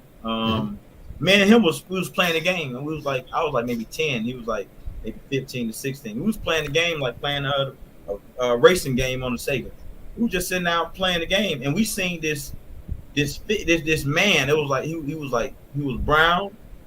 He that's my cousin, right? Jose 46. Okay, Jose 46. Okay, cool. Mm-hmm. Yeah, it was like a little brown figure that came into the living room where we ran into the bathroom and shut the door. And we remember that. We both remember that stuff. Like, we both seen it. We both seen it with our eyes. We both ran out of there after that. It was a brown man. What did it look like? It was just like a man. He had like maybe a dark brown, like coat or something like that. He was kind of tall, real tall. And we just seen him zip by us, go into the bathroom and shut the door. Like, the door shut on his own. We were just sitting in the living room playing the game. In the little bathroom was right next to the sofa, and he just went into the door, shut the door. He remember we talk about it to this day. Playing a game or playing the Ouija board? We were just playing a video game when we seen that. Mm-hmm. I remember my sisters had Ouija boards. They just do the light as a feather, stiff as a board, game where you try to summon. It's basically summon an evil spirit to help lift somebody. So and we had illusion, like mirror, like spells for illusion, to change like your appearance or whatever, change your eye colors. We had spell books in the house, witch books in the house about witchcraft, how to make potions and how to do all kind of crazy stuff. Wow, man, that's powerful. LA, finish telling your story, man. When you hear what Narc is saying about seeing things panoramic, what resonated with you, brother? A lot of it. Am I clear right now? Yes, sir. A little better. You're a little better. Okay. Go ahead. The no pain part resonates because the best way I can explain it, it's like getting hit real hard. You don't feel a thing. Mm-hmm. Like people might think you get, like if you really get hit hard, whether it's punched or get hit in football, if you really got cracked, you won't feel it. Your body will react, but you won't feel a thing. The getting pulled back in, like that happened to me a few times, like, and it's fast. Like to me, that's the fastest thing that has ever happened in my life. It's like, I can't even like you can see things change while you're going back down, and at the same time it's happening super fast, but it's super slow because you're seeing this. It's kind of, it's fast, but it's not fast per se. But I can tell you it's fast as a mug. Mm-hmm. The no sense of time. What's interesting about that is, like, if anybody's ever been like in a car accident or something like that, that like when it happens, you might be going at 50 miles per hour, but while it's happening, it seems like it's taking forever. Right. So like what might be a long period of time, a short period of time for you, you know, it goes real long, or vice versa. Mm-hmm. So for me, like, all those things touch base because like things happen, like you're not thinking of time. You know, and the last thing I can think of is like like if you ever had a dream and you woke up and it was real to Mm-hmm. you, Right. in some ways that's kind of like an out of body experience. But because when something hits you and it snatches you up and you wake up, that's similar to that when you come that silver cord snatch you back down. Because Mm-hmm. if you just all of a sudden you in a deep sleep and you dreaming and you know jump up for anything and you woke, that's a very similar experience. Mm-hmm. Except for the biggest difference is you know you're awake the whole time. Mm-hmm. It ain't a dream. Like you never went to sleep for it to happen. Like you've been conscious the whole time while this is happening. So it's and I'll say this and I'll be done talking about it in that way. It's one of those things after it's over, you wish everybody could have that experience because it probably would make life a whole lot better. Well, explain that. What do you mean by that, LA? Why do you think it'll make life a lot better? Break it down. Because it's not some like when you're talking like when Narc was talking about reading thoughts and you know you can see in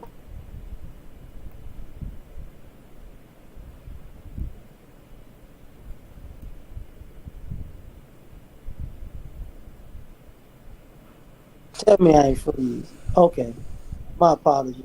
No, you're okay, bro. It's one of those things where if everybody experienced it, they wouldn't take life for a joke. And they would understand, and they can understand that people know your intentions when you do things. And when bringing God into it, the God know in my heart thing is not a good statement to make if you've ever had out of body experiences. Because like I hope you understand, God also knows that part of your heart and your intentions that you was trying to hide too. Right, good job. Right, excellent. That goes back to what Narc was talking about. You're right, LA. That's an excellent point because this young man said he could read people's thoughts when he was outside of his body. And, you know, theology actually says that God knows the heart and the intentions of men. And the fact that he was able to read their thoughts and their heart is something powerful. I want to show you guys something about the silver cord. It makes a lot of sense now. Hold tight. Because the silver cord, LA, you and I were talking about it earlier. It's the purpose of your silver cord. So let's look at it real quick, guys. There's much spoken about the silver cord of human beings, yet little is known about it. Once again, the umbilical cord is the connection to the physical body through the womb of the woman.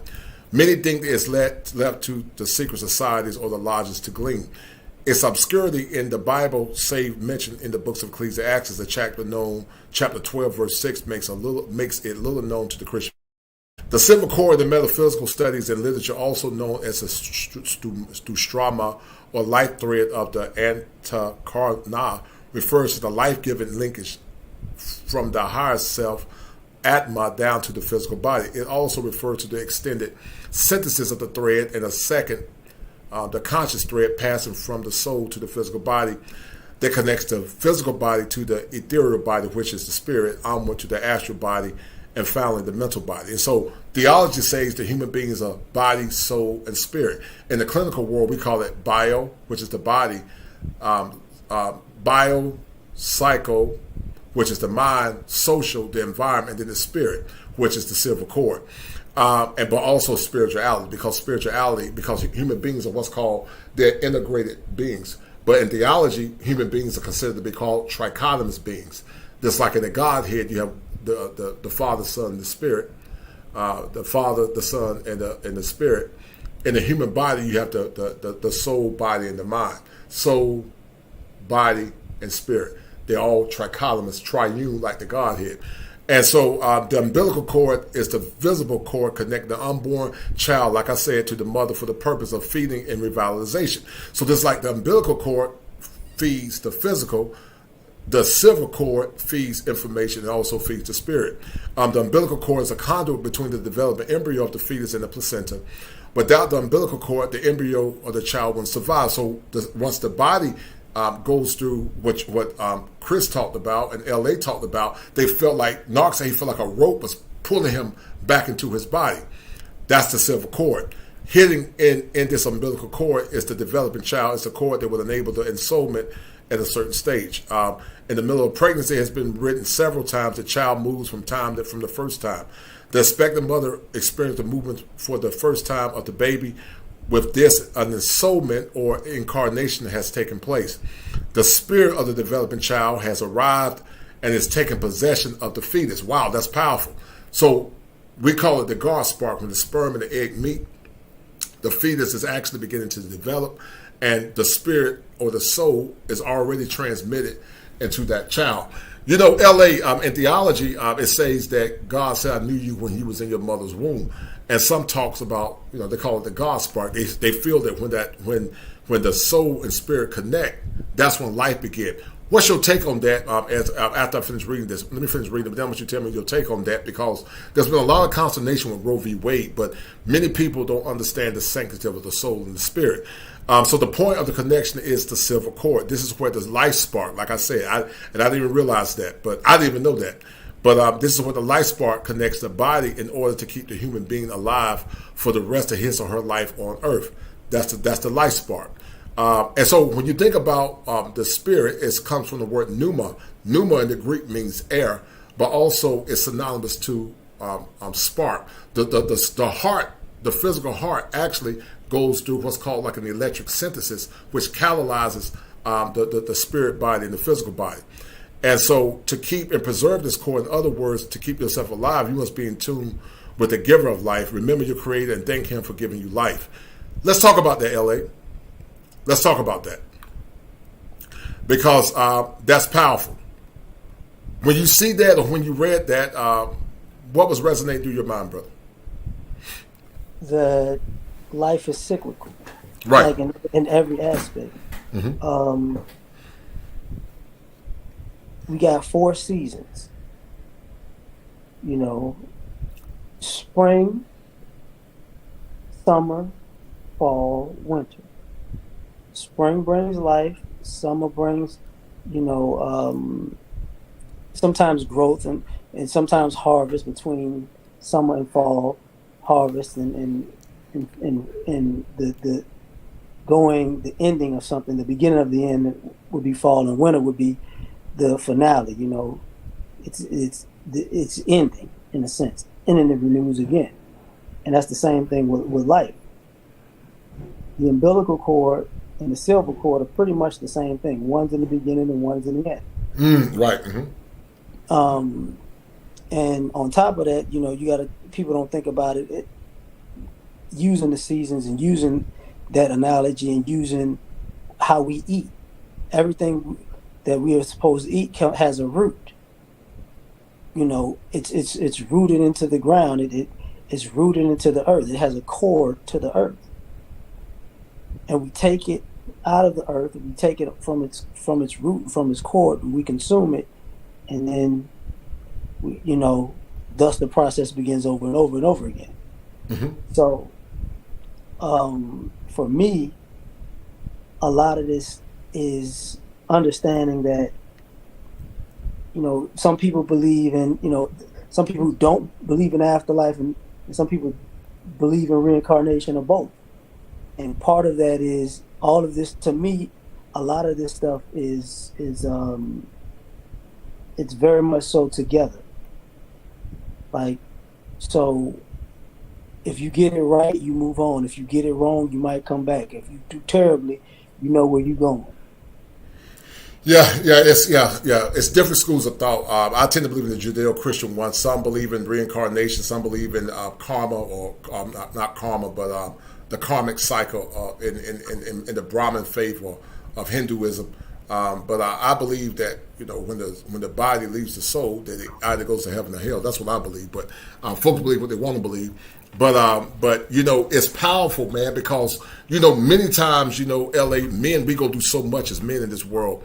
And many times our stories are not heard. Many times the pain that we deal with, many times it's minimized. It's very minimized. And when you realize that there's a greater life to come that supersedes the current world, it gives you great faith, it gives you great solace, and it gives you great conviction to let you know that death is not final. You know, when I was in school, there was a book called Thanatopsis, and I think it was written by Ralph Waldo Emerson, and Thanos actually means death in the Greek. And but it just gives you great solace that what you see is just a reflection of the greater world to come. And when I hear your story, and when I hear Chris' story, him talking about being one with the universe and being able to hear people's thoughts, it lets me know that you should never fear death, the physical death, because it's only temporary. What you should fear is the world on the other side. You know, LA, we see people kill people for money.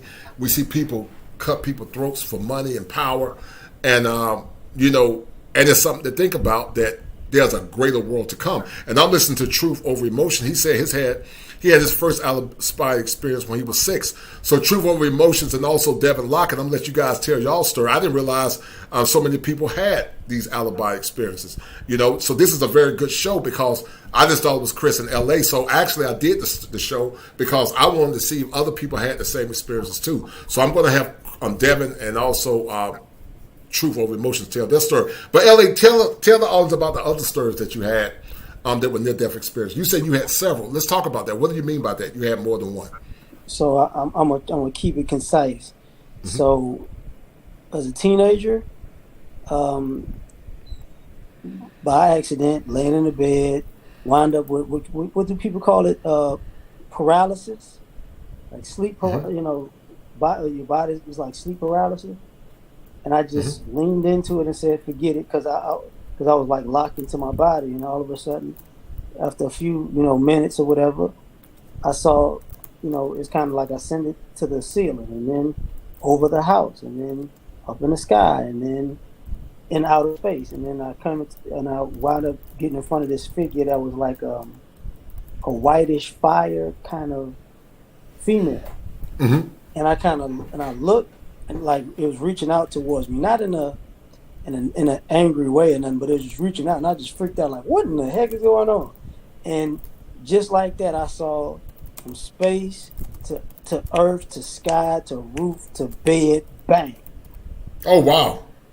And I was like, okay, like that, and that happened a few years later. A few years later, that happened where it was the same experience. I leaned into it, and what ended up happening was I went into it was a dark place, nothingness, but not a dark place to be feared, but just a dark place. And then I heard a voice, and that freaked me out, because the voice sounded like if a lion and a shotgun could talk simultaneously. That's what it sounded like. Right, freeze, LA. So let me ask you a question, and what you want to share. Someone asked the question: were you on drugs? I mean, what caused you to have this? What happened that you actually had this out-of-body experience? Okay, the first out-of-body experience when I got my throat cut. The second one, like I said, that was by accident.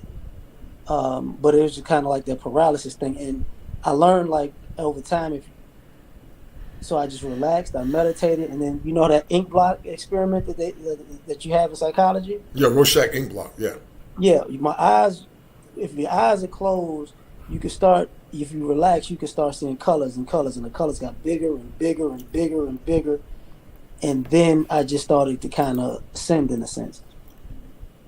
And it took me years to like, is that what I did? And I did it again, and that's when I got the experience with the darkness and the voice, and I'm like, this is a little bit wild. Like that's enough for me. You know what I'm saying? And then I had another one. I had another one, and it was another dark type of experience, but it was kind of like walking down a very long hall. It was very dark, and then I saw a small light, and then it was like a cave, but it was circular, and I saw two of my family members, like my mom and my grandmother, like next to on the side of a guy who was basically the figure of a minotaur, and basically I had to fight that. And then that was, that fight was over, whatever, and then yanked back. But it was like something was standing. I was in bed at the time, but it was like when I got yanked back, it was like something was sitting on the couch next to my bed waiting. And it was like it's like damn near getting into a fight to get back into my body. And from that point on, I was like, I'm not doing this shit no more. Well, let me ask you a question to the audience that will ask you a question. Why were you doing transcendental meditation? Were you doing astral projection? Why did you try to go outside your body? You said, I'm not going to do this issue anymore. What were you doing? Well, what was happening over the years were I was trying to get an answer for some questions. So, like, my family members and friends would die, and I would have these experiences. Right. So, like, I've had experiences where somebody dies, and somebody's knocking at my door, and that's the night that they passed away. You get what I'm saying? Or my doorbell rings, or I walk into the kitchen, and my friend's sitting in my kitchen table, just chilling, and I'm like, and some of it doesn't seem real. Because it's like what is going on? And and come to find out the next day that they passed away. So, I start having questions, and it's like if you're at a place of peace and you think about somebody long enough, and you want answers. People will tell you that people can come to you and talk to you in your dream, and that happened plenty of times. And sometimes I didn't get enough answers. So I kept pushing the issue, and that's how these things were happening. So that for me, that's the thing. Like my cousin got killed. One of my younger cousin got killed like 2 years ago. I'm actually wearing his. I got like a chain kind of urn with some of his ashes in it right now. The night he died, my doorbell rung, and I was asleep. So I got up and I'm like, what in the heck is going on? And the next morning, my family calls me and tells me what happened. So, like, I've had these experiences with him, a friend of mine, Billy, my best friend Mike, my grandmother, my grandfather. Like, it's been over and over and over and over and over. So, for me, that's what it was. That's a lot of what things are steeped in, because sometimes people want to know what's going on, and I want to know, and sometimes I've been lucky enough to be a conduit to get some real answers if I push hard enough. Now let me ask you a question. LA, you're from I think you're from Louisiana partially. You're part born in New Orleans. New Orleans. Let me ask you a question. Was anybody in your family in the occult, or they dabble into witchcraft or divination that you know of? No. Okay. Yeah, but a lot of my family members, they do have the premonition thing. A lot. I've had a few of them who's like, yeah, that happens in our family a lot. This other stuff, not so much. So you had two when you was one, when you was a child, when you were older. Did you have two, or you had more than two? The one as a child, second grade. The second one, I was in high school. Third one was a few years after college. Fourth one. Well, hold on. Okay, so the one you just told the audience about, was that what phase of your life? Was that high school? What was that? The one with the firing lady, that was high school. Okay, let's talk about. Go ahead, middle school and college. The one in college, going after college, was the voice of like a lion and a shotgun mixed together. Because I couldn't understand the language, but I know what a lion's roar sounds like, and I know what a shotgun sounds like, and that's the tone of the voice. That's how the voice spoke. You get what I'm saying? Like, you mix those two things together. And the last one that I said was probably 5 or 6 years ago.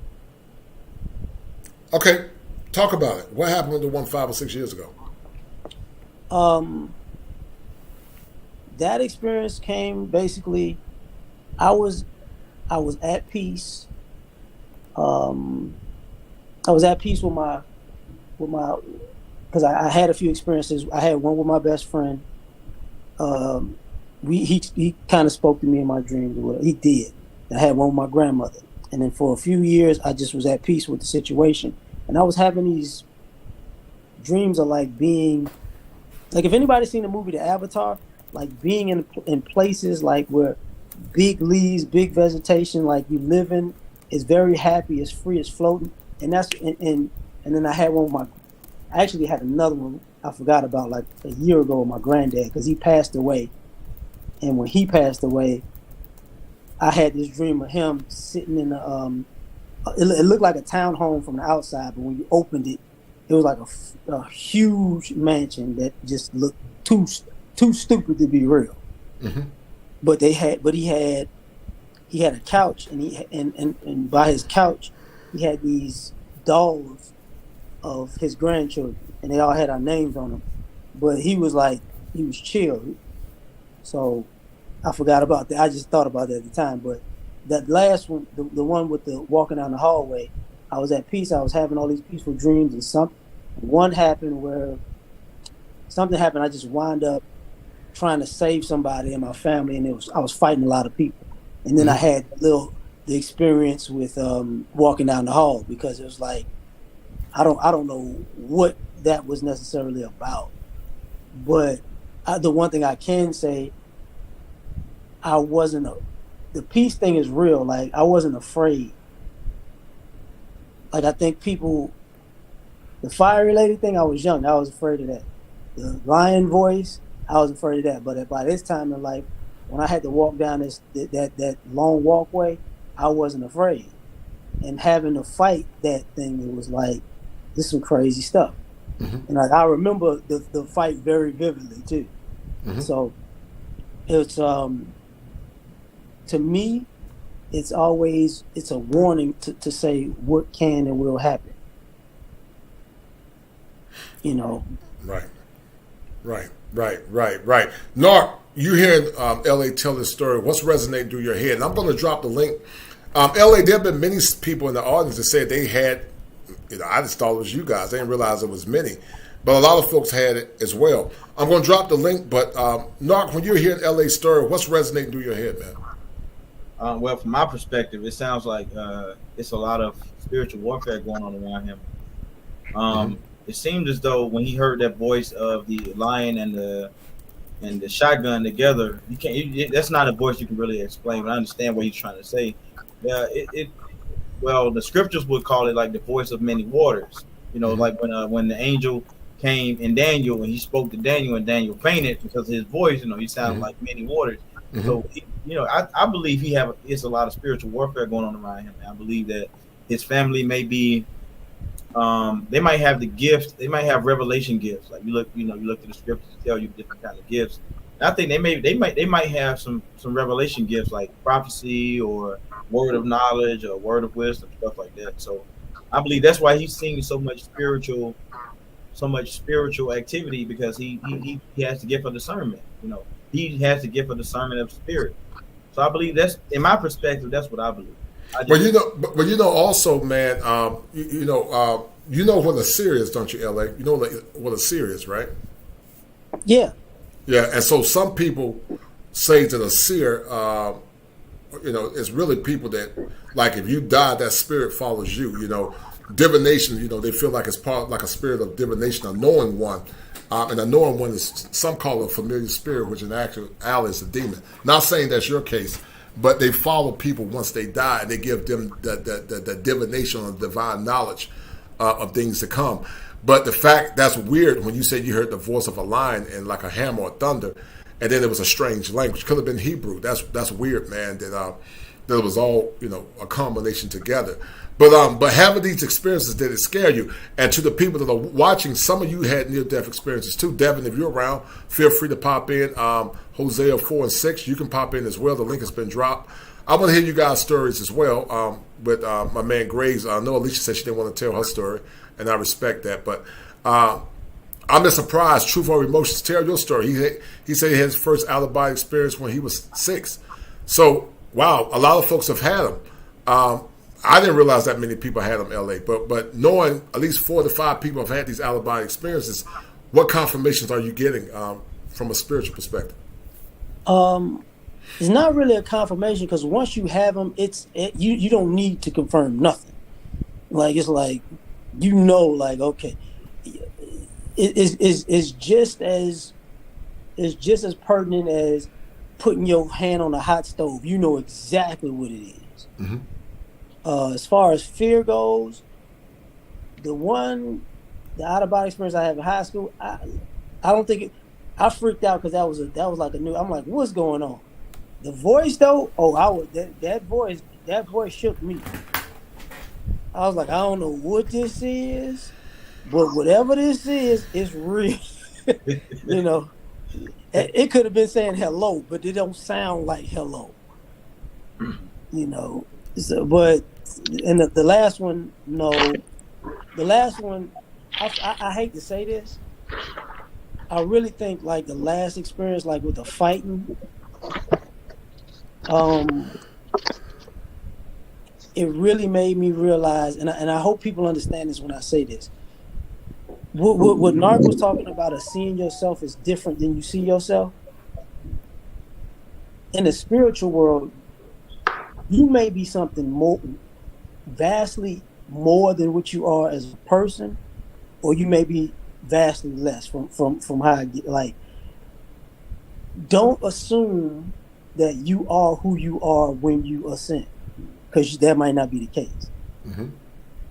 You know, so that was my lesson in that fight. Because really, it might sound weird that I had to say this, I'm the same size I was at the time, but I beat the brakes off that damn Minotaur.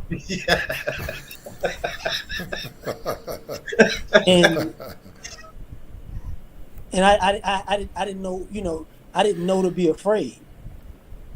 So when they say, you know, fear not, I get what they're trying to say. Like, don't be so paralyzed in fear that you don't know what's inside of you. Mm-hmm. Mm-hmm. Mm-hmm. Mm-hmm. So, Hosea 4 and 6. You hearing this story? Tell your story and what's resonating with you from this story of these esteemed gentlemen. Oh wow! So, like my cousin was saying, you know, we come up in the spiritual. We come up, you know, believing in Jesus Christ, in the Bible, and I've had to go on both of their experiences. I believe what they're saying is real, because I've experienced this myself. I've experienced leaving this world myself and being brought back when I was 15. So I definitely know about, you know, the afterlife, and there is one. I experienced hell and heaven. I would say in this view that I have in my hell experience. Let's start slow. Start slow. Okay. Start slow, because I want the world to hear your story. So, what happened to you that you get shot? Did you get stabbed? What happened that gave you the first the alibi experience? You had 2 or 1? Oh, just 1.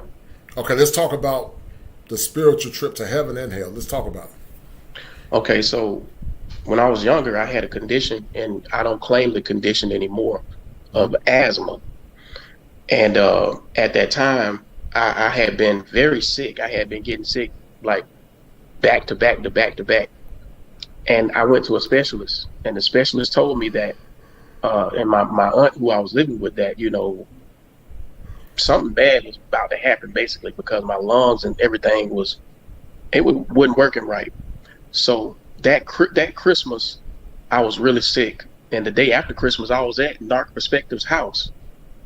And we were playing the video games. They bought a trampoline, and I was sick. I was trying not to do too much, because with asthma, you can't really do much.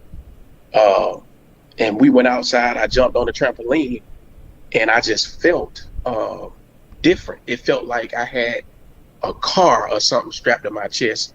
My chest had got so heavy I didn't know my lungs had collapsed. So my lungs collapsed, and I immediately knew I've had many asthma attacks, like hundreds of asthma attacks. But this one, I could tell it was something. I told my brother, he was there too. I said, I don't think I'm gonna make it, cause I felt death, like just I felt it on me. And before I knew it, I had blanked out. I was in that place. I was in that dark place. I was in hell. I was in a place where I saw dark pillars. And it was like, I was in like a great gulf. You know about the Bible, it talks about a great gulf fixed. Right. And I could see it was like this wall way, way back, and I was by myself. And the darkness had a presence. The darkness was alive. I didn't hear anything, but you could tell it was a presence. And the smoke, it was like I saw smoke. There was no fire, but it was smoke pillars, and it was just a real dark and dreary place. And it was like I was bound, waiting to be judged. All I could see, my eyes was out. It was above ground, and I could see out far in the distance. But it was just imagine being locked inside some concrete from your eyes down. You're locked inside a block of concrete or something, or the ground. That's how it was. Like you are bound until judgment, basically. That's what I saw. And when I was there, like I've said, I did a video on this. There was no escape. The only person that could get you out of that place is Jesus. The only person that can get you out of there is Jesus Christ. And that's what happened. A light came, and like in a flash, I was out of there. But I want to say this too. I had no recollection of what happened on earth. I didn't remember anything. All I remember was being bound. I remember being afraid. I remember it was just like I was stuck. I can't really explain like the feeling, but my thoughts and my memory came back. I could talk about it on the other side with when I went to heaven and experienced that. So let's go back and do a analysis of your life. You were 15. What was your life? What were your formative years like? And then I want you to tell the world about your heaven experience, because some will say, oh, you're just crazy, you're hallucinating. Some will say you were on drugs, or some say you're lying. But let's go back to your formative years and then tell the audience about all the laughter, the ridicule, or the skepticism. Because even Christ himself said that when the rich man told him to go back and warn the world about hell, Jesus told them they wouldn't even believe it. They won't believe it. You're telling the story, but some don't believe it. I believe in the afterlife. I believe in the spirit world. I believe that once that civil cord is loose, you either stand, you're in the presence of God, your spirit is, until the resurrection. And if you on the other side, then your body's in the grave, but your soul is waiting in Gehenna, or in that great gulf, until the resurrection. But let's look at your formative years. You and Nark talked about your family was into the occult and witchcraft and divination. Did you ever dabble into the occult or witchcraft prior to that? Well, unknowingly, they used me as the person they lifted up. When the light as a feather, stiff as a stone, the little ritual thing. And I remember being at the house. Our lights were out. We didn't have, people weren't paying the bills, and we was just in there just having fun as teenagers. And I just wanted to fit in basically with everybody and have fun. And they basically, I remember them lifting me up off the ground, and I could only feel fingertips. So that was crazy. That was levitation. Right. So I was like, wow. And after that point, that's when a lot of sickness, that's when all that stuff started happening to me. And I was listening to LA's story, and how he, said he was trying to figure out stuff sometimes what was going on with what was going to happen in the future. I think he was saying something like that. And it made me think of Saul of Tarsus. Hold your point. I'm going to show the audience what you're talking about, because most people are going to think you're crazy, but it's real. So I'm going to show it. Light as a feather, stiff as a board, because that's levitation. And Right. I'm going to show the audience real quick. Hold tight. Because your story is very powerful and very intriguing. But you see it. You guys see it. The light as a feather, stiff as a board. That's the occult. It's what I talked about earlier, divination.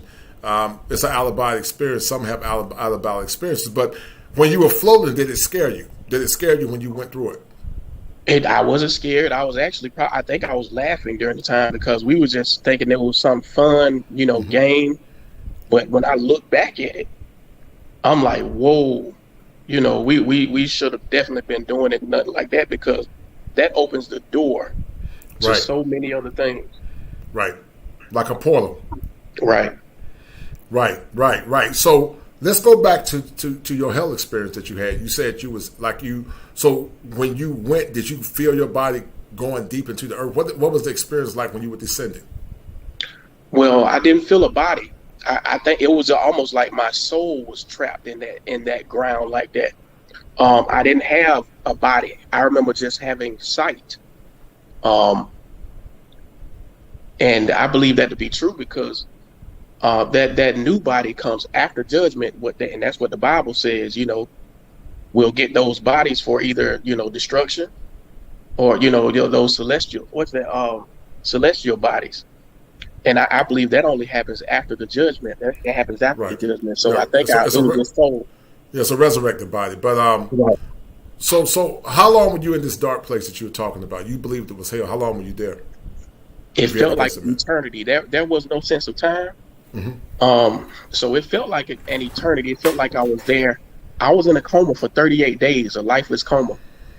So what happened? What happened to put you into a coma? Did somebody shoot you? I had an asthma attack. I had asthma attack. Gotcha. A pneumonia and the flu at the same time, and my lungs collapsed. Mm-hmm. Wow. And so was that before you were doing the occult, stiff as a feather, light as a feather? After. Okay. All right. Even after you were delivered from this dark place, you were still into the occult. No, the when we did that, I was 13 when we did that, light as a feather. I was 15 when this happened, so it was after we did that. That's when I started to get sick. At 13, I started to get sick even more. Gotcha. So I believe that opened the door to sickness for me. Right.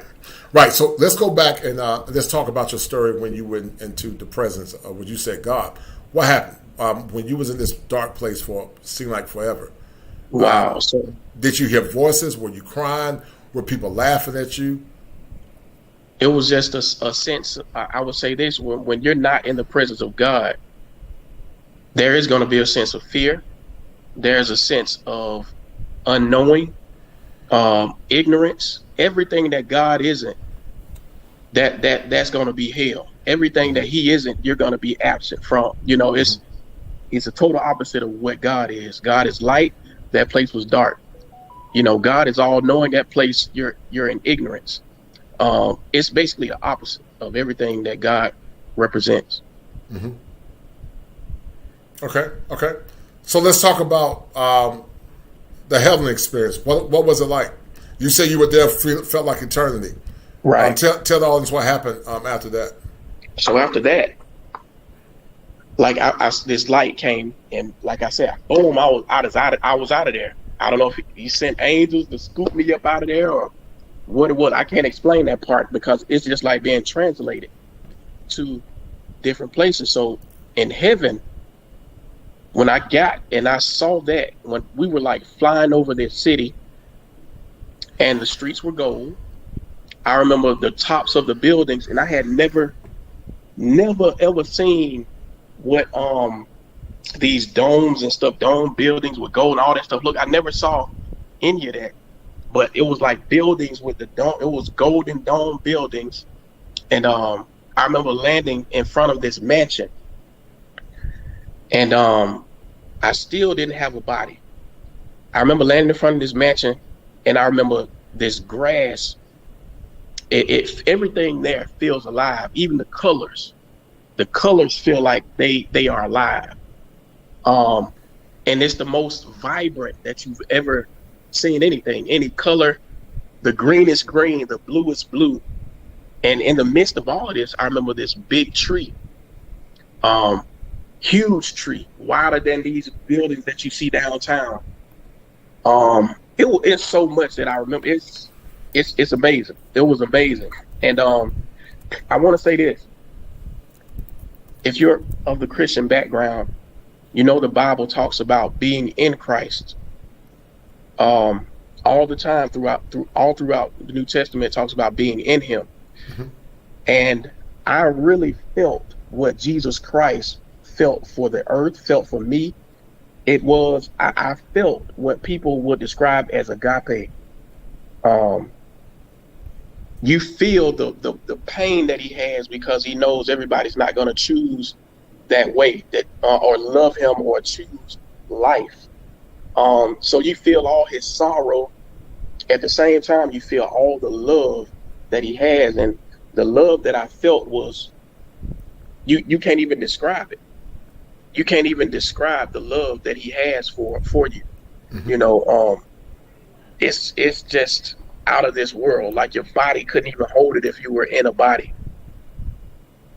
So what was the experience like when you was in the presence, man? What was the experience like? What do you recall? What do you remember? I remember him showing me. I remember being up at this mansion, and I remember I heard the voice in my head, but the voice, you don't even have to talk. It's like telepathic. Like he knows exactly what you want, what you're going to say, and you feel what he wants to tell you. But I heard the voice say, if you want to stay, he gave me an option to stay. He said, this is all yours if you want to stay, you know. And it was like this huge mansion, and dimensions that I've never seen before. Like I'm in the architectural business, and still to this day, I've never seen anything like that mansion. I've never seen anything like any architecture like that. And he said, you know, this is yours, you know, if you want to stay. And I was thinking, stay, like, where, what, you know, I was confused a little bit, but he opened up my understanding. And after he said that, I guess he knows, like, basically what you have questions. So at that point, it was like a beam, boom, that I can see, like I'm seeing down through space, into the atmosphere or the sky, into the hospital, into a parking deck, into, like, I can see all this, like, levels of it, into my room where my family was with balloons sitting at my bed. And they were like, Hosea, please come back, man. Come on, dude. You know, I saw all of that. You know, and it was like just a beam all the way down from I would say, heaven. You know, heaven to earth right there. And I was like, wow. So he showed me. And at that moment, I remembered I had family, and, you know, I remembered everybody, and everybody that was in the room. And I was like, oh, wow. And at that moment, you know, I chose to basically go back. And he sent me back. Wow. But that story, it's so much to the story. I know Chris could tell you a lot of spiritual warfare was going on.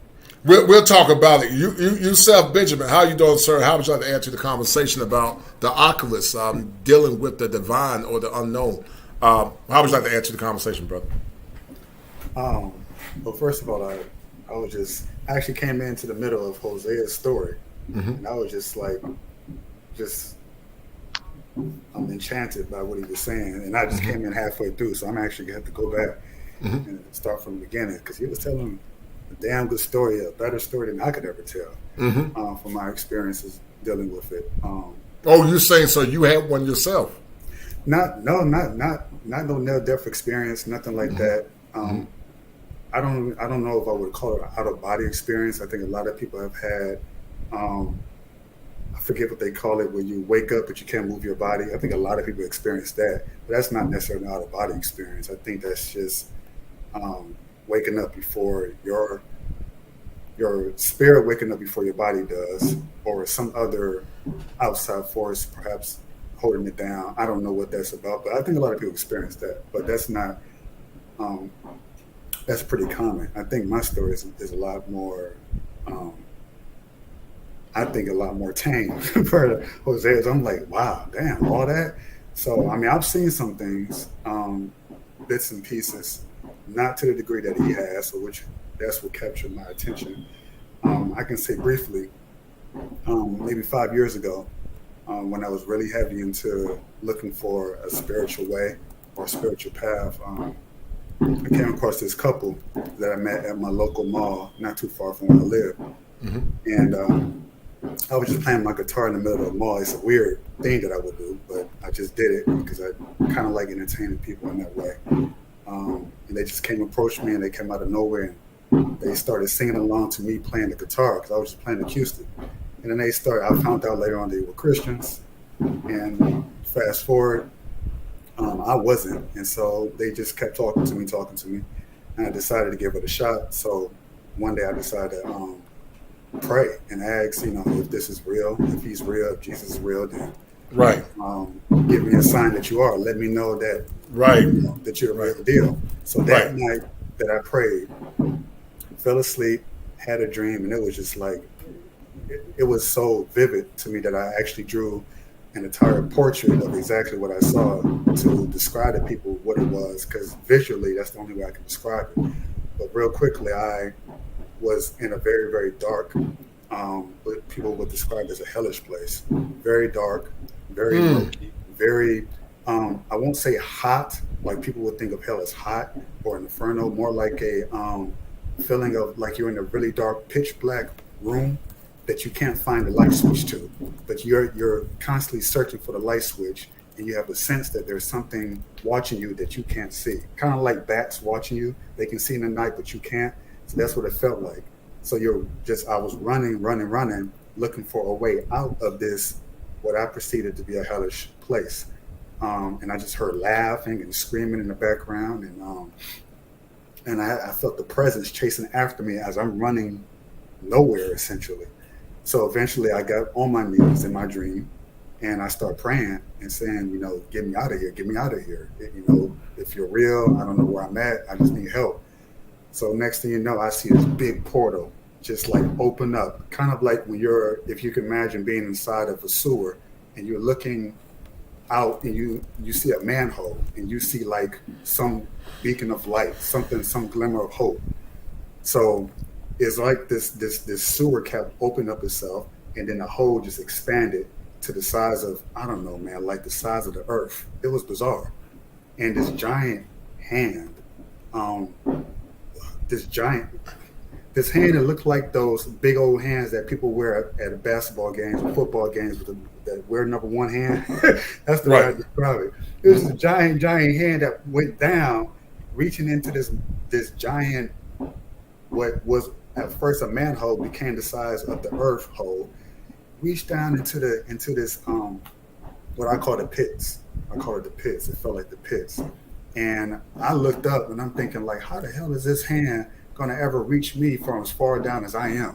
I was so far below, underneath the earth, and this hand was so far above, I could not conceive how this hand could come down and reach and grab me, what I thought what it was trying to do. But eventually this hand just kept stretching, and eventually it was so close to me that it was within my reach, it was within my grasp. So I decided, okay, well, if I just reach my hand up like that of a child, then I could maybe grab him. Kind of like when a child is, real small, you're real big, and they're like wanting to be picked up by this figure, whether it's a mother or father, whoever, because they want to be held. That's what it felt like to me. So I'm reaching my hand up, trying to reach for this hand, and I'm realizing my hand is too small and too short to reach.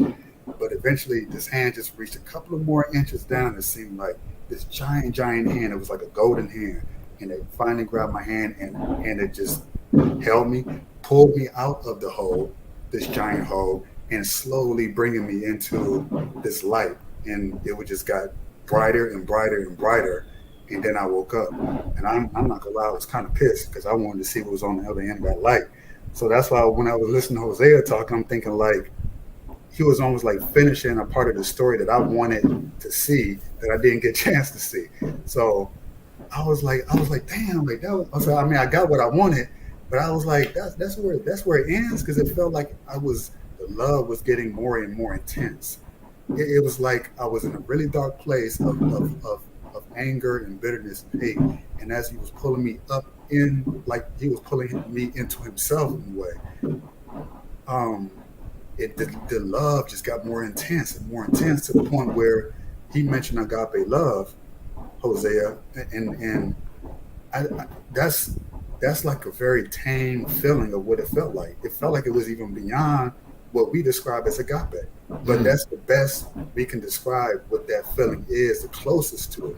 And he's, like I said, he's come a lot closer to it than I have, and he's seen a lot more than I did. And I'm a little jealous about it, actually, because so 5 years ago. So you actually had a out-of-body experience? Was it? I don't know. I'm not sure. Maybe, but I haven't really. I haven't quantified it as such. I haven't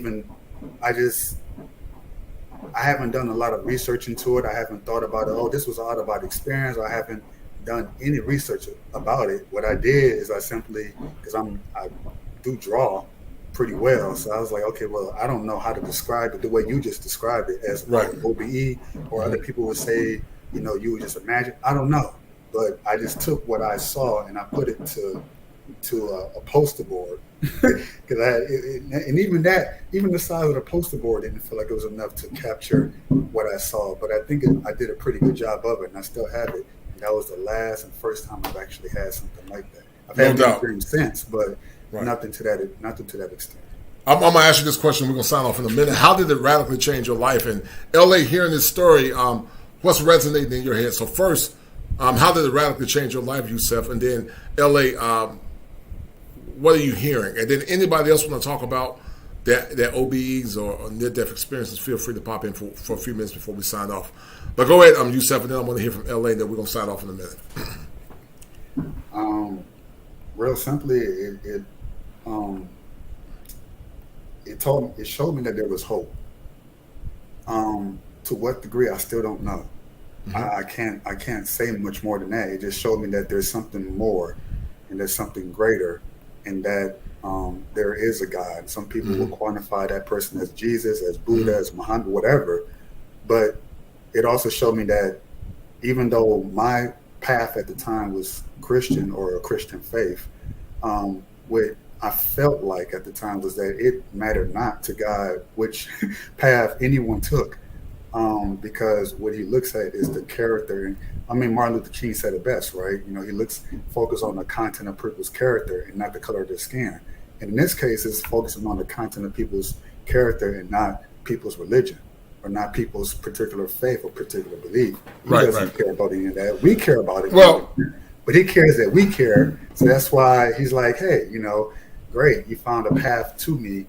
And, it gave me more empathy for people who didn't exactly share the same exact beliefs that I have in terms of the Bible. So open my mind up to other forms of text, other thought patterns, other people's beliefs, feelings, and ideas. So it actually gave me more empathy. Well, I respect that. I just challenge that thought, and I do love your testimony and your story. Some teach universality or universalism, where there are many paths, but Christian theology actually says there's only one way, and Jesus said, "I'm the way, the truth, and the life." And so that's what he challenged me on.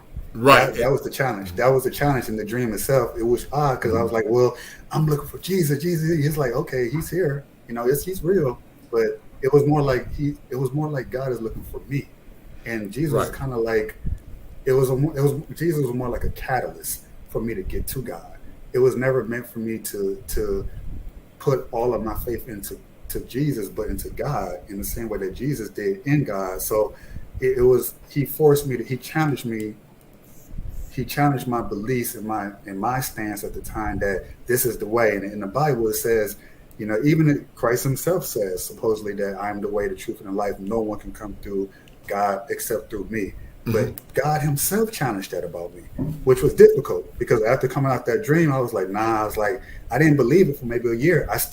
But I couldn't escape the fact that it was that visceral experience that this, like, God was basically showing me, like, don't be so, even though it says these things in the Bible, he's telling me not to be so dogmatic and so judgmental.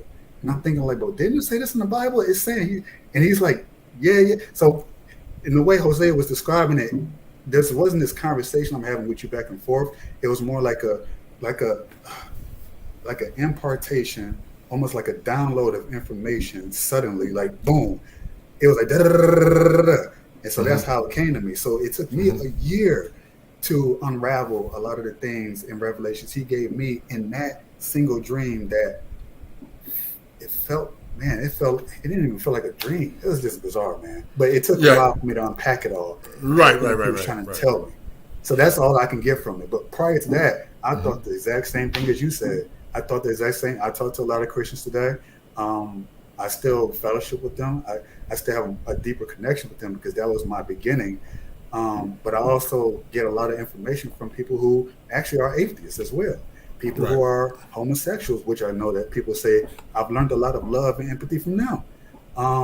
Especially being in California when I went to go visit there. They have a certain level of love and compassion that a lot of Christians, they just avoid them entirely.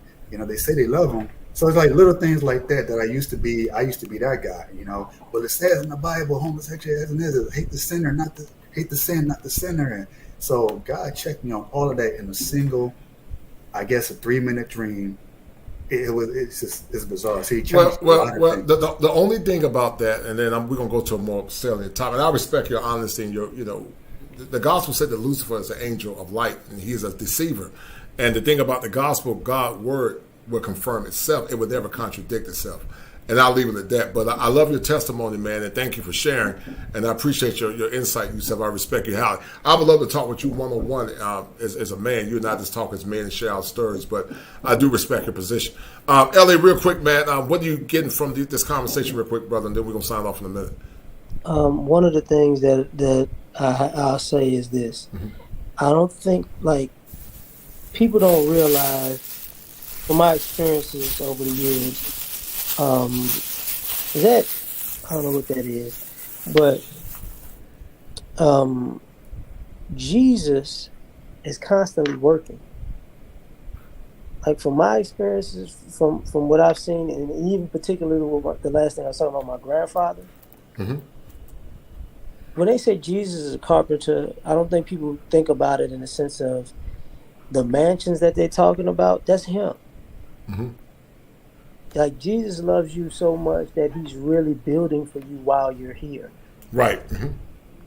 And I don't think people take into consideration that, in essence, what's going on is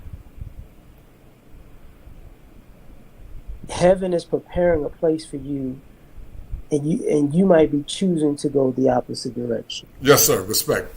I respect that. Yes, sir. But the thing about it is, it's the place that's being prepared for you is specifically for you. When Hosea was talking about the dimension, that's kind of what I was meaning with my grandfather. If you ever been, you know when you go places and they had a townhomes, they next to each other, bang, bang, bang, bang, bang. For me, it was like that. Like, it looked like a townhome on the outside, but once you open the door, you trying to figure out there is no way you gonna. The way this stuff is shaped, the way it's moved, the way it looks, I've never seen a 20,000, 30,000 square foot nothing that looks like it's this. You can't even. I couldn't. The only thing I could process properly was walking into the front door and sitting on a couch, looking into the place. I couldn't even fathom that. I'm looking like I don't even know how you. But ultimately, I say this, and what the brother was talking about, it made me understand that my understanding was I didn't know if my granddad did enough to get into heaven. Right. But looks of it, obviously he did. So it's like, you need to rethink who deserves to go where, because you don't know what you're talking about. So, right. I understand, no doubt, no respect, man. Once you get out of the show, man, I really appreciate you and Nark. You guys add a lot of clarity and insight. These kind of shows, LA, don't get a lot of views. Most folks probably get bored or they get scared or it convicts them. But I think it's a powerful testimony by all these young men because we live in very dark times when many men are actually afraid and scared because even those that don't believe in theology, LA, are saying that something is wrong with this current world. Some are saying that it's dark, it's scary, and they know that there's an imbalance in the current world that we live in. So your story and the story of these brothers that went through what they went through, to me, can be very inspiring if you understand how spirituality and faith actually coincide. But go ahead, man. For me, it's just one of those things that something will make you believe if you're open to it. I believe that everybody can have an experience, that a spiritual experience that could be life-changing, but the first thing you have to do is be open to having it. And what I mean by open is it might be a good experience, it might be a bad experience, but it's going to be an experience that changes your thought process. So that's it. No doubt, no doubt. Nark, did you want to add real quick, brother, before we sign off? It's just that, man, everybody's story it's really like, it give me what you call that word? Hope. Where everybody, hope, but it also confirms that everything that I experience is real, because I hear people that come from different backgrounds, everything. We all have the same similar kind of experience, and it's just reassuring that I'm not crazy. Right. Because I'm sure there are times you probably felt like you were crazy. Most definitely, man. Especially some of the things I've seen, and being in that outer darkness, and being in hell, and just all this. Like, man, am I tripping, or is this real? So just hearing everybody else's testimony, man, it really solidifies that it's something to it, and I'm not crazy, so I'm happy about that. Right. Yeah, it's powerful. And, a lot of the stuff that I heard about, I've always known it. But, just hearing you guys' story, LA's story, yours, Nark, and also Hosea, it's powerful. I know Hosea got this on his YouTube channel. I'm going to check it out. But, guys, we're going to sign off. It was a good show to those that believe in the spirit realm and the spirit world. Like I said, sadly, these kind of shows don't get a lot of views, but it is what it is. I like to be very divergent, and I'm very different in my thought processes. And LA, thank you, man. I really appreciate you and Chris coming in, man, and also to Yusef, also Hosea 4:6. I'll check out your testimony, brother. And we're going to sign off, guys. Y'all have a good 4th of July. And even though we live in turbulent times, I do believe that there's a better world to come. Signing off, guys. Love you, brothers. Be well. All right.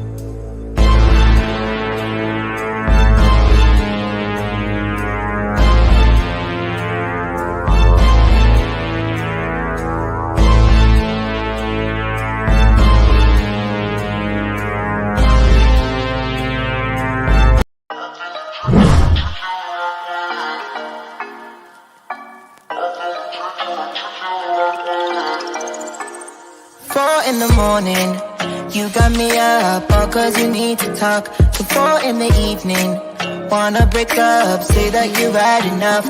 I'm tired of talking, again and again, argue about everything. You are my darling, this kiss and make up, I know you wanna touch. You call me every night, call me every day, I just wanna get you alone now. Trust me when I say